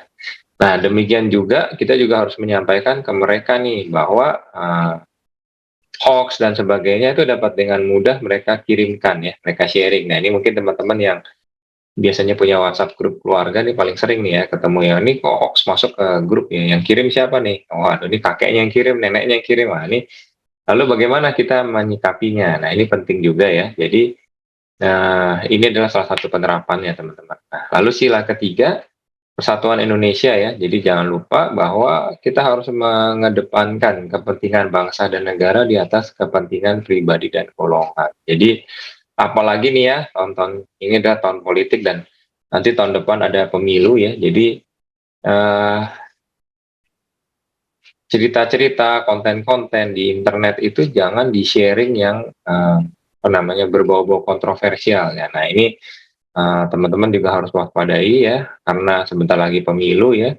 Tentunya kita sudah melihat ya tahun 2019 kemarin bagaimana kayak seperti politik identitas itu sesuatu yang hal yang tidak baik ya teman-teman, karena sangat merusak nilai-nilai Pancasila dan Bhinneka Tunggal Ika. Jadi hal-hal seperti ini jangan di-sharing ya teman-teman, tetapi kedepankanlah persatuan Indonesia kita ya. Jadi seperti misalnya bahu-membahu, gotong royong, dalam hal kebersihan, dalam hal membantu korban bencana dan sebagainya. Nah, ini yang kita sharing gitu ya. Nah, lalu sila keempat nih, demokratis ya, kesempatan kebebasan berekspresi dan berpendapat ya.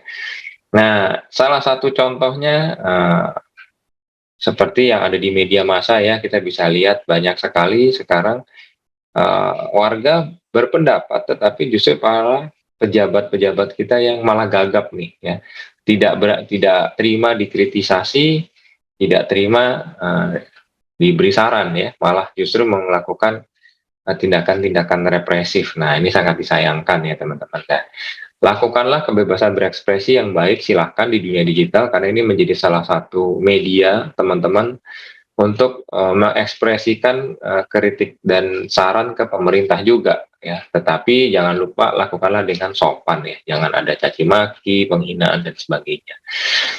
Lalu sila kelima nih, gotong royong. Nah, ini mungkin teman-teman udah sering lihat ya, seperti yang tadi saya sudah sampaikan ya, mungkin ada gotong royong donasi ya ke korban bencana, lalu ada juga mungkin membangun komunitas ya, komunitas-komunitas yang saling membantu, misalnya menjaga kebersihan, menjaga keamanan dan sebagainya. Ini sudah cukup baik ya. Nah, namun yang perlu diwaspadai adalah berhati-hatilah dengan ruang-ruang digital yang berbahaya ya, mungkin komunitas-komunitas yang radikal ya, melakukan politik identitas dan sebagainya yang eh, melanggar dari Pancasila dan Bhinneka Tunggal kita ini gitu ya. Nah, lalu saya lanjut nih ke teman-teman ke intinya topik kita hari ini ya, digitalisasi budaya. Nah, ini teman-teman bisa lihat sebelah kanan ada tari-tarian, lalu ada para penarinya menggunakan sarung begitu ya. Nah, digitalnya bagaimana gitu ya? Kalau realitas sih sesuatu hal yang mudah dan realistis ya, sangat logis. Tapi di digitalnya seperti apa ya? Nah, inilah kita membutuhkan kreativitas dan kita harus bangun identitas kita di dunia digital sehingga masyarakat global dapat dengan mudah memahami ya. Contoh gampangnya misalnya Jepang. Teman-teman pasti yang anak-anak muda nih sudah pernah ya membaca anime, membaca komik gitu ya. Nah, itu salah satu bentuk digitalisasi budaya ya, budaya Jepang dengan sifat tadi anime gitu ya. Nah, mereka yang teman-teman semua nih yang sudah baca kan pasti tentu dapat dengan mudah memahami ya. Kalau lihat gambarnya aja udah langsung tahu gitu. Oh, ini ada karakter Jepangnya. Nah, seperti itulah yang kita harapkan ya. Visi misi kita itu sebenarnya arahnya ke sana. Nah, kategori produk digital itu ada banyak. Jadi jangan mungkin rata-rata orang hanya tahu oh foto, video misalnya ya. Nah, sebenarnya ada banyak teman-teman. Ini beberapa ya. E-book ya, aplikasi, game ya, musik ya, kursus atau kuliah online itu membangun karakter semua teman-teman, membangun wajah bangsa dan negara kita di dunia digital ya. Foto video ya, ini sudah umum. Desain ya, desain seperti apa? Contoh National Geographic. Ada kotak kuning. Kelihatannya sangat simpel ya, tapi kalau teman-teman lihat dari jauh aja lihat kotak kuning itu udah langsung tercermin ya, brandingnya sangat kuat ya. Oh itu National Geographic gitu. Kok bisa begitu? Nah, kenapa di Indonesia tidak ada? Nah, ini yang perlu dibangun ya teman-teman. Lalu ada online tools ya, template. Nah, ini penting juga nih. Mungkin teman-teman bisa lihat ya, seperti kayak membuat slide ya, membuat presentasi. Nah, kebanyakan kita download dari luar negeri. Jadi tampilannya tampilan yang sudah western ya, ke barat-baratan. Tampilan budaya lokal Indonesia mana? Seperti apa? Nah, ini belum ada. Nah, ini kita yang masih sangat tertinggal begitu ya. Nah, contoh-contohnya seperti apa sih? Nah, ini saya sampaikan, saya sharing ke teman-teman. Nah, ini contohnya. Ini sebagian yang saya contohkan adalah semua yang sudah ada teman-teman. Jadi sudah beberapa dari teman-teman kita yang warga negara Indonesia sudah mengekspresikan. Nah, ini namun ini masih kurang, jadi sangat diharapkan teman-teman juga nanti kedepannya ikut serta gitu ya. Contoh nih e-book ya, nih ada komiknya nih, nilai karakter bangsa. Ini sudah dibuat teman-teman dan sudah dijual ya. Teman-teman bisa lihat di e-commerce, harganya dan sebagainya, detailnya bisa lihat ya di Tokopedia, Shopee dan sebagainya. Game Indonesia juga tidak ketinggalan, sudah bikin nih Fallen Legend namanya ya. Desainnya ya tentunya kembali karena style animasi itu bentuknya mengarah ke Jepang, ke Amerika begitu ya. Jadi otomatis desainnya masih seperti ini. Nah, bagaimana kalau nanti di masa depan teman-teman bangun karakter yang tersendiri nih, yang khusus Indonesia punya gitu ya.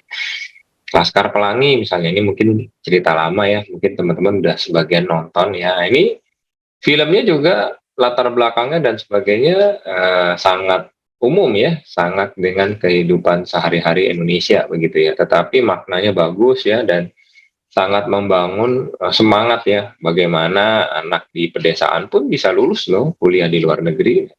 Bagaimana dengan teman-teman nih? Nah, kontribusi apa yang bisa teman-teman sampaikan dan hasilkan buat bangsa dan negara kita gitu ya. Nah, ini sebelah kanan saya beri contoh yang tadi saya sampaikan.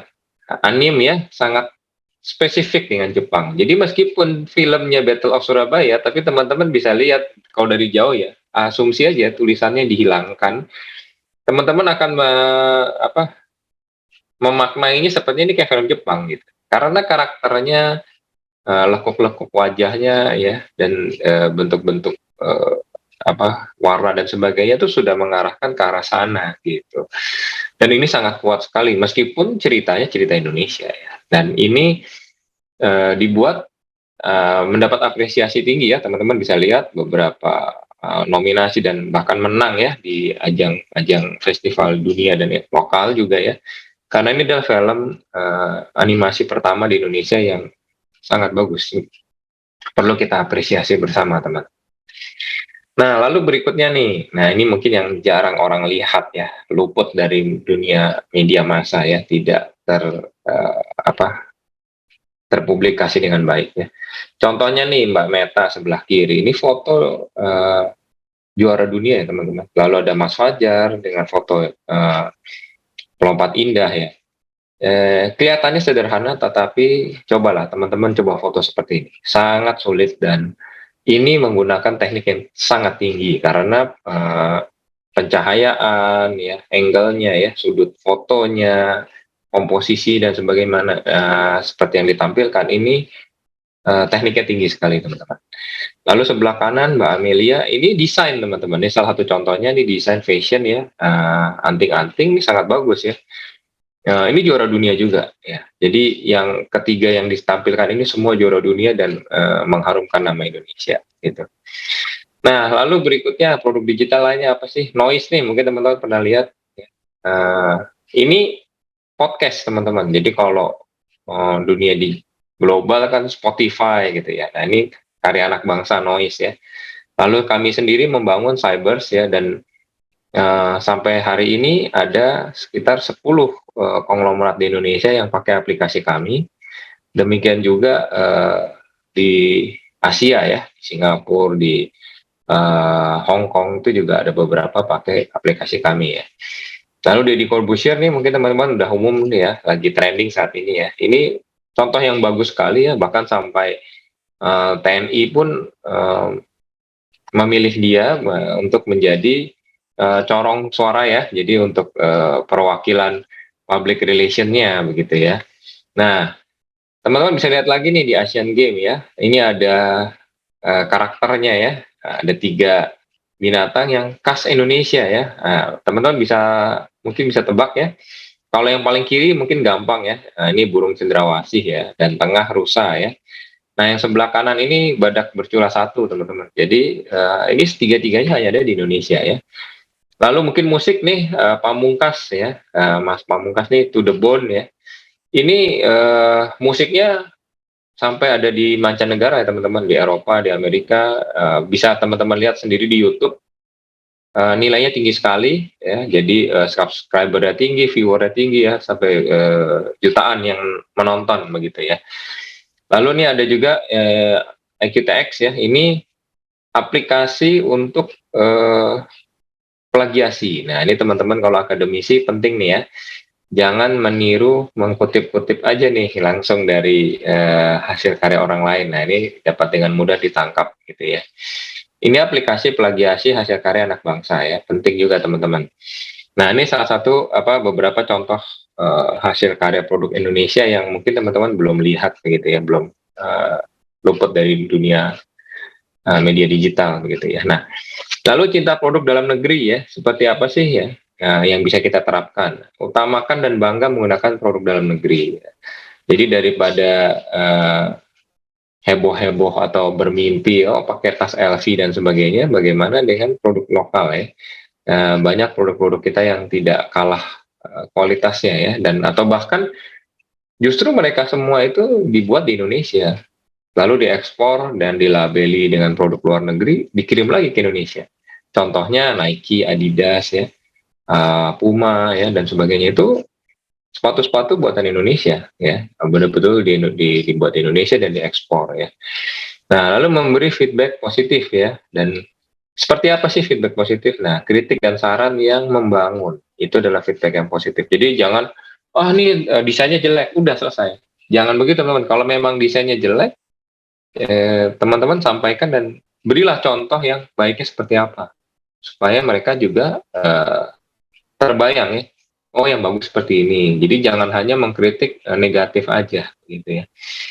Lalu turut mempromosikan. Jadi seperti tentunya sudah dicontohkan oleh Bapak Presiden kita ya, sepatu lokal ya, kemeja lokal dan sebagainya yang beliau juga pakai ya. Nah, itu salah satu contoh cara mempromosikan ya. Nah, sangat diharapkan juga teman-teman jadi pelaku usahanya justru ya. Buatlah brand-brand dan produk-produk yang berkualitas yang menurut teman-teman karyakan ya, kreativitas hasil karya teman-teman, lalu jadilah pelaku usahanya gitu ya. Nah, yang berikutnya adalah tidak mengkonsumsi berlebihan ya. Jadi dalam arti teman-teman borong gitu ya. Nah, tidak perlu, tapi yang perlu adalah teman-teman promosikan supaya banyak orang pakai, banyak orang tahu gitu ya. Jadi pengetahuan wawasan ini semua orang tahu dan mencoba, dan ini akan menggaungkan nama kita bangsa dan negara jauh lebih baik gitu ya. Nah, lalu hak-hak digital nih. Ya, tadi kan kalau budaya digital sudah ya, ini bagaimana dengan hak digital. Jangan lupa hak asasi manusia itu menjamin warga negara untuk mengakses, menggunakan, membuat, dan menyebarluaskan media digital ya. Nah, jadi kita punya tanggung jawab nih gitu ya. Nah, dan juga menjaga keamanan nasional, ketertiban masyarakat ya. Nah, seperti apa sih? Ya, intinya itu ada 3 teman-teman. Hak untuk mengakses, berekspresi, dan merasakan aman ya. Kalau hak untuk mengakses ya, tentunya setiap orang boleh pakai ya, baik orang muda, orang tua ya, lansia dan sebagainya bisa pakai ya. Nah, lalu berekspresi seperti apa ya? Tadi mungkin sudah disampaikan ya. Sampaikanlah dengan yang baik dan sopan ya, jangan caci maki dan sebagainya. Lalu juga jangan cyberbullying ya, memberikan intimidasi di dunia digital ya. Karena dunia digital ya mentang-mentang nggak ada nama asli gitu ya. Jadi dengan hanya username lalu dengan serta-merta memuntahkan segala macam bentuk intimidasi. Nah, jangan seperti itu ya teman-teman.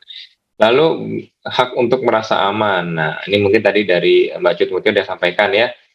Hati-hati ya, barang-barang apa aja yang berbahaya, yang harus diwaspadai ya. Jadi perlindungan atas privasi dan sebagainya ya. Nah, ini mungkin contohnya studi kasusnya ya, kebebasan berpendapat ya. Ini mungkin lagi seru nih, lagi rame ya, dari Mas Bima gitu ya. Dia hanya mengkritisasi kan, dan itu memang sebenarnya faktual, jalannya rusak sekali, memang parah ya. Infrastruktur tidak ada, walaupun padahal sebenarnya secara statistik provinsi tersebut sudah salah satu menjadi provinsi yang penerapan APBD-nya tertinggi ya. Nah, tetapi realitasnya tidak demikian. Nah, pendapat ini malah justru disambut dengan somasi ya, dengan pelaporan ke polisi, disambut dengan intimidasi dari pejabat kita ya. Nah, ini yang patut disayangi ya. Dan ini tentunya teman-teman bisa lihat juga di media ya, langsung dibela oleh tokoh-tokoh masyarakat yang lain ya. Nah, tetapi ini kembali ya, perlu disampaikan adalah ini adalah contoh kegagapan kita ya. Ini kita masih terbiasa dengan mungkin budaya-budaya Orde Baru ya, yang dimana kalau menjadi suatu tokoh masyarakat atau pejabat itu represif begitu ya. Nah, ini yang harus kita lawan gitu ya, dan harus kita budayakan dengan cara yang baru ya, yaitu hargailah kebebasan berpendapat yang baik begitu ya. Nah, secara kesimpulan dunia digital adalah dunia kita sekarang teman-teman. Jadi dunia nyata dengan dunia digital itu sama, hanya bentuknya dalam masuk ke ranah internet ya teman-teman. Nah, jadi isilah dengan yang baik ya, dengan yang tentunya Bhinneka Tunggal Ika dan Pancasila kita dimasukkan ke dalamnya ya, dan pindahkanlah budaya-budaya yang tadinya ada di dunia nyata ke dunia digital kita begitu ya. Nah, ini satu lagi terakhir ya, titipan dari Kemkominfo. Ini ada e-booknya teman-teman. Silakan download ya. Tadi materi-materi saya adalah sebagian kecil dari e-book ini. Ini e-book bagus banget, dibuat sangat sulit ya, karena materinya padat dan syarat makna ya. Jadi silakan aja di literasidigital.id, dan kalau yang punya Instagram follow ya @siberkreasi, karena ini banyak sekali update-update yang bagus begitu ya. Mungkin itu aja, saya kembalikan ke Mbak Sasa. Mohon maaf sebelumnya kalau ada penyampaian saya yang kurang berkenan ya. Terima kasih. Terima kasih Pak Eko atas paparannya tadi dari pilar budaya digital. Pak, kalau sejak ada internet nih, kan budaya-budaya luar tuh mudah masuk ya ke Indonesia ya. Mungkin salah satunya lewat dunia digital. Kalau menurut Bapak, bagaimana sih cara kita sebagai pelajar menyikapi budaya luar yang masuk ke Indonesia yang budayanya itu menyimpang dari nilai-nilai Pancasila?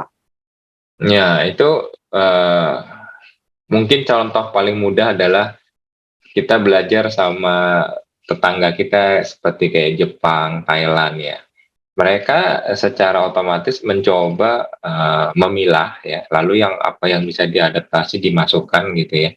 Lalu yang tidak bisa ya mereka tidak pakai gitu.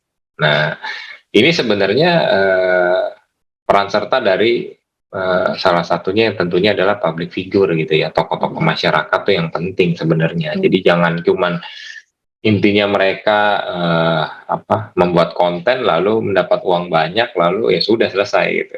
Ini semua tokoh masyarakat kita harusnya punya beban ya untuk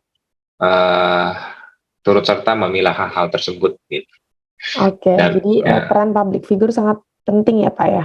Betul, karena kan tentunya masyarakat kita rata-rata mayoritas masih gagap ya dunia digital ya, apalagi di daerah-daerah yang terbelakang ya, katakanlah misalnya Papua, Maluku dan sebagainya, internet aja mungkin sulit ya. Gitu. Karena 30% dari penduduk kita masih belum terjangkau oleh internet. Oke, baik. Terima kasih Pak Eko atas jawabannya. Sama-sama. Jangan kemana-mana, setelah ini kita akan ketemu di sesi Q&A ya Pak Eko ya. Teman-teman, itu dia tadi paparan dari Pak Eko Prasetyo dari Pilar Budaya Digital. Sebelum masuk ke sesi Q&A, saya mau remind juga ya untuk netizen HK Indonesia, jangan lupa untuk mengisi link daftar hadir sebagai syarat untuk mendapatkan sertifikat elektronik. Linknya sudah ada di kolom komentar yang tersedia. Nanti sertifikat elektroniknya akan dikirimkan ke email masing-masing setelah acara ini selesai. Oke, setelah mendengarkan paparan dari ketiga narasumber kita, pasti teman-teman netizen asyik punya banyak pertanyaan ya. Yang punya pertanyaan boleh tulis pertanyaannya di kolom komentar yang tersedia. Formatnya nama, ditujukan untuk siapa, dan isi pertanyaannya apa. Nanti pertanyaan dengan 10 pertanyaan terbaik akan mendapatkan hadiah saldo dompet digital. Kalau sekarang di sesi Q&A, saya akan bacakan 3 pertanyaan yang paling menarik nih, karena udah banyak yang masuk. Boleh ditampilkan Kakak pertanyaan pertama? Yang pertama dari Kakak Aknal Givari untuk Ibu Lestari. Berbicara mengenai kecakapan digital, saat ini bisa dikatakan masyarakat mayoritas sudah mengerti menggunakan sosial media. Sama-sama kita ketahui sosial media saat ini, khususnya di Indonesia yang memiliki netizen yang luar biasa aktifnya. Sebagai contoh, ada salah satu kasus yang beberapa bulan lalu, ada kasus Mario Dandi yang menganiaya David sampai koma. Kasus tersebut menjadi kontroversi di kalangan banyak lapisan masyarakat dan orang tua Mario Dandi, Rafael Alun. Akhirnya dikasuskan juga perihal kepemilikan harta yang dipertanyakan. Pertanyaan saya adalah, netizen sekarang juga turut serta dalam mendalami beberapa kasus yang viral, bisa dikatakan netizen sebagai juri atau hakim di sebuah kasus. Apa pandangan Ibu terhadap kecakapan digital netizen saat ini yang sudah memiliki sifat judgement? Silakan Ibu Lestari. Iya, terima kasih Kak Zaza. Ini pertanyaan menarik dari Kak Aknal Givari ya. Saya sepakat ya, sekarang itu netizen Indonesia itu cenderung menjadi menghakimi, dan itu sebetulnya tidak baik juga ya. Karena apa? Karena kita tahu banyak kasus juga yang latar belakangnya tidak terlalu jelas ya. Kalau kebetulan kasusnya Mario Dendi itu memang jelas ya persoalannya, tapi kalau beberapa kasus itu seringkali wilayahnya abu-abu, tapi pihak netizen Indonesia sudah terlanjur menjudge dulu, dan ini tidak baik ya. Saya bisa mengambil contoh gini, saya sampai shock banget gitu melihat bagaimana netizen Indonesia etikanya mulai hilang. Misalnya sebuah kasus rumah kosong ya, pemiliknya udah lama nggak datang, terus waktu dia datang dia kaget, rumahnya sudah dibenerin sama tetangganya, dibuat pagar, lalu ditempati. Lalu apa yang terjadi? Nah, pembicaraan para netizen itu terbelah dua. Ada yang mendukung, ada yang tidak. Nah, ini yang menurut saya agak was-was ya. Kalau kita membiarkan, mendukung sesuatu yang sifatnya salah, ya kan? Mengambil properti orang lain itu salah secara hukum. Tidak ada pertanyaan, tapi dibela dengan alasan macam-macam. Jadi saya tuh sampai shock banget gitu ya. Kenapa netizen Indonesia kok menjadi hakim dari sebuah isu yang tidak clear ya, tidak jelas. dan pelanggaran hukum jelas ada, tapi malah dibela gitu. Alasannya, ya itu yang salah yang punya rumah, kenapa dikosongin? Kan banyak ularnya, kan banyak ini. Nah, apapun yang terjadi itu nggak boleh kita mengambil alih hak orang lain. Nah, itu kan prinsip hukumnya harus diutamakan, tapi ini enggak. Jadi menghakimi orang-orang yang menurut saya tidak pada tempatnya dihakimi. Nah, ini yang saya pikir kita semua harus terus belajar ya.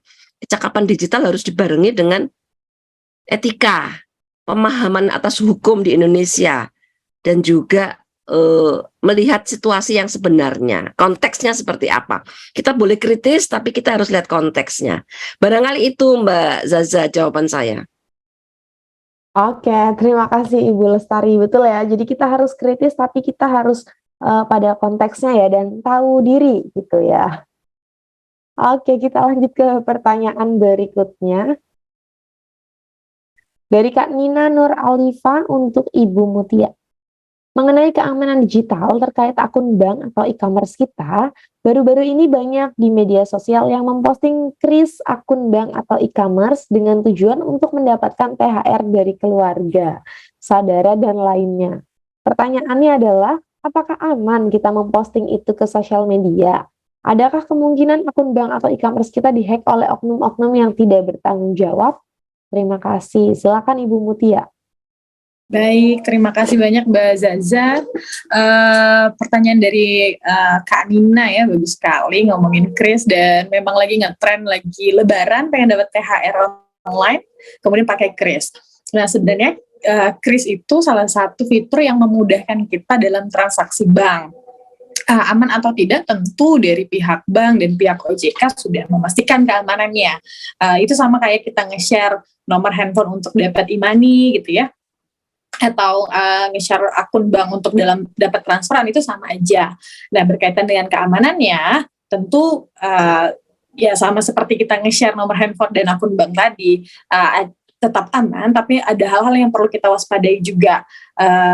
Kita nggak tahu sejanggih apa, karena namanya penipu digital itu kayaknya memang terus belajar dan terus mencari celah, mereka bisa membobol lewat mana, kemudian bisa mencuri dari mana gitu ya. Dan berkaitan dengan nge-share meminta THR di media sosial itu mungkin lebih ke arah etika gitu ya. Kayaknya bukan orang Indonesia banget yang suka minta-minta dan dalam tanda kutip mengemis online gitu ya. Teknologi digital ini kita manfaatkan ke arah yang positif. Mungkin secara tidak sadar kita memanfaatkannya kalau kayak tadi seolah-olah kayaknya kita minta diberi gitu ya, padahal secara kemampuan kita mampu, dan sebaiknya nggak perlu deh, kecuali memang dalam keluarga, sedang ngumpul keluarga kemudian ada yang mau ngasih THR-nya digital, teman-teman nge-share secara pribadi itu lebih baik dibanding dengan sengaja nge-share ke media sosial dengan istilahnya meminta orang lain untuk mengirim secara sukarela. Kayaknya kurang dekat dengan budayanya masyarakat Indonesia. Begitu, semoga menjawab ya Kak Nina. Oke, terima kasih Bu Mutia. Ini juga perlu kita ingat ya, makin canggih teknologi, malingnya juga makin pintar ya Bu Mutia ya. Jadi kita harus lebih hati-hati lagi. Kita masuk ke pertanyaan yang terakhir. Dari Kak Darul Ardiansyah untuk Pak Eko.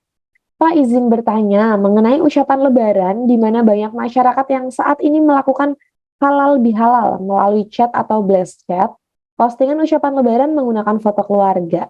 Apakah itu mengurangi ciri khas budaya Indonesia untuk menjalin silaturahmi secara langsung? Saya tahu tidak bisa menyalahkan kemajuan teknologi saat ini. Apa pandangan Bapak terhadap perubahan budaya ini? Terima kasih. Silakan Pak Eko. Baik, nih pertanyaannya bagus ya. Terima kasih nih buat pertanyaannya ya. Menarik sekali. Jadi memang begini, dunia digital itu kembali ya, kita harus pahami bahwa yang bangun sendiri adalah negara-negara maju ya. Yang mana sebenarnya secara negara maju adalah sifatnya individualis ya, sementara Indonesia adalah sifatnya kekeluargaan. Jadi kalau bicara kayak tadi lebaran ya mungkin ketika acara halal bihalal bisa sampai ratusan orang gitu ya. Nah, yang mana di negara-negara maju sudah tidak ada yang seperti itu. Bahkan mereka menikah pun bisa dipastikan hanya teman-teman atau keluarga inti aja yang ada di situ. Nggak seperti di sini ya, yang kalau nikah undangannya bisa 3.000 undangan gitu ya. Nah, beda sekali gitu ya. Nah, bagaimana kita menyikapi perubahannya seperti itu? Dan yang perlu dipahami yaitu tadi, eh, budaya kita yang dunia nyata itu harus kita pindahkan ke dunia digital. Seperti apa bentuknya? Nah, ini harus sebenarnya ada kampanye-kampanyenya yang memang harus digalakan oleh pemerintah ya. Karena apa? Karena pemerintah adalah salah satu motor utamanya. Tetapi kembali netizen juga bisa ya. Yang penting adalah bangun komunitas dan ubahlah ya. Dan ini sampai hari ini netizen Indonesia ini mayoritas masih sifatnya pasif ya. Sifat aktifnya hanya tadi ya, kayak ceritanya kasus Mario Dendi, wah aktif sekali gitu ya, menghakimi dan sebagainya. Tetapi bicara untuk produktivitas ini memang masih sangat kurang ya. Jadi yang bisa kita lakukan pertama adalah ubah. Kalau teman-teman punya kreativitas yang baik, ubahlah dunia nyatanya ke dunia digital. Jadi misalnya bikin Zoom, bikin kegiatan secara digital ya, mungkin halal bihalalnya dibuat secara online, conference dan sebagainya. Nah, lalu tadi ya foto keluarga dan sebagainya, mungkin teman-teman malah dorong sekalian gitu ya, bikinlah desain-desain yang sudah berkarakter Islami ya Indonesia misalnya. Jadi ada karakter budaya Indonesia ya dan sebagainya. Kalau misalnya dunia nyatanya tadi seperti misalnya berkumpul gitu ya, menggunakan lalu ada acara makan-makan dan sebagainya. Ini kan tentu di dunia digital tidak ada ya. Jadi yang hanya bisa dilakukan adalah tadi ya, misalnya menggunakan Zoom dan sebagainya begitu. Nah, itu yang bisa kita sikapi supaya tetap ramai gitu ya, tetap kita pindahkan. Tetapi memang ada nilai-nilai kebersamaan yang pasti akan hilang karena tentu dunia nyata dengan dunia digital ada perbedaan gitu kan. Nah, yang penting adalah teman-teman lalu carilah kreativitas yang nilainya positif, yang lebih membangun, yang memunculkan nilai yang baru. Contoh misalnya tadi ya dengan Zoom mungkin mereka yang tidak bisa datang ke kampung halaman justru malah bisa bertemu kan, bisa terfasilitasi gitu ya. Nah, di keluarga saya sendiri saya beri paling gampang adalah pasang CCTV. Jadi di semua keluarga saya yang lansia, saya pasangi CCTV online dan bisa di remote. Jadi CCTV bisa dinyalakan oleh para tetua-tetua gitu ya, tetap, dan juga saya bisa nyalakan lewat handphone. Jadi ketika acara halal bihalal kita nyalakan aja semua. Gitu. Kita bisa saling sharing, saling ini. Jadi justru secara dunia digital malah ramai. Jadi ramainya pindah ke tanah digital. Mungkin itu yang semoga bisa menjawab ya. Saya kembalikan ke Mbak Sasa. Oke, terima kasih Pak Eko atas jawabannya. Teman-teman, itu dia tadi jawaban dari pertanyaan-pertanyaan netizen asyik yang telah disampaikan oleh para narasumber kita. Semoga jawabannya bisa mewakili seluruh pertanyaan peserta yang ada di Zoom hari ini ya. Karena sudah tiba juga di penghujung acara, saya ingin mengundang kembali para narasumber untuk memberikan kiat-kiat sebagai closing statement-nya dari masing-masing pilar. Yang pertama saya akan meminta Ibu Lestari, silakan Ibu, satu kalimat sebagai closing statement-nya. Iya, ke Jakarta dan Banten membeli ikan pari. Ikan pari dimakan dengan nasi hangat, sungguh nikmat rasanya. Generasi muda semangat belajar digital literasi demi persatuan Indonesia terus terjaga. Oke, terima kasih Ibu Lestari. Pantunnya selalu keren-keren ya Ibu ya.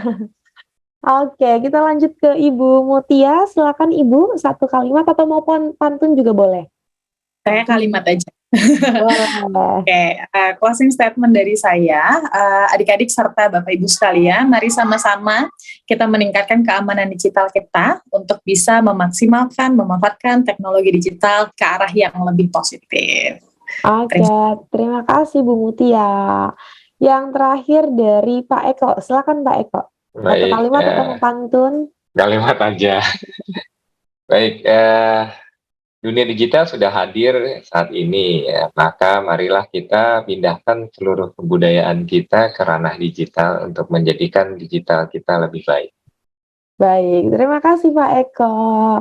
Itu dia tadi, terima kasih kepada para narasumber yang telah memberikan kiat-kiatnya sebagai closing statement dalam topik etika pelajar di dunia digital yang sangat bermanfaat bagi netizen asyik Indonesia.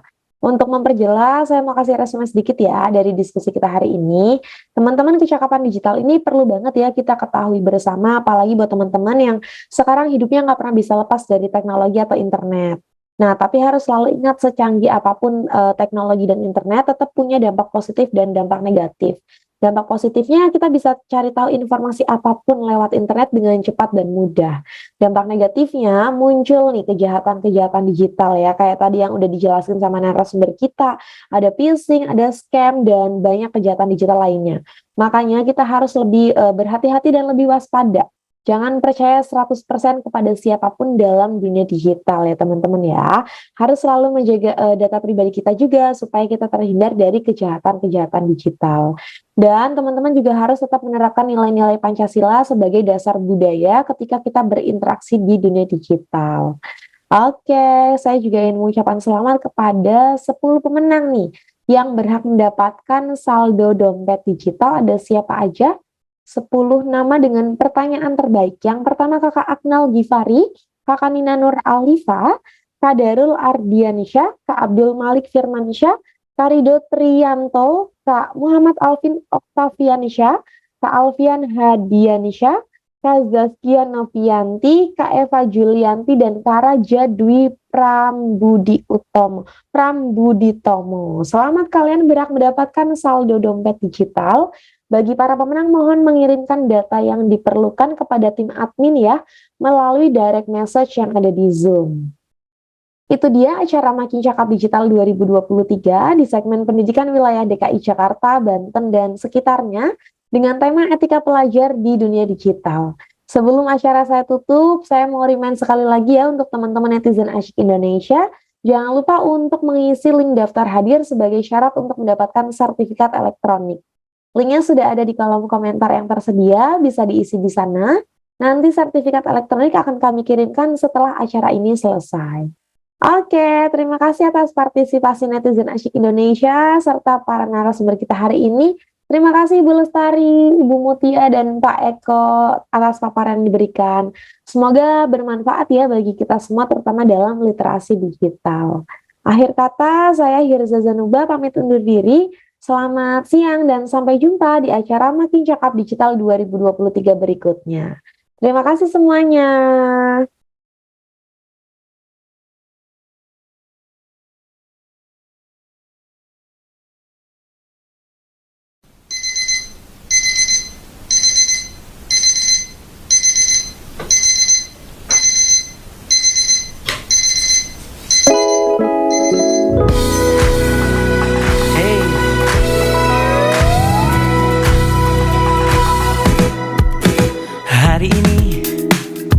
Mulai hari ini, jangan lepas kesempatan di depan mata.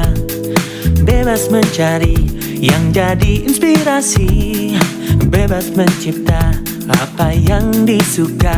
Telusuri, terus telusuri, bacakan tanda tanya dalam sanubari. Oh, temukan kuncimu tanpa ragu lagi. Masa depanmu penuh warna-warni. Di dunia maya, kita semua punya cerita. Di dunia maya, kita semua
bisa berkarya, punya cerita bisa berkarya Di dunia maya, di dunia maya.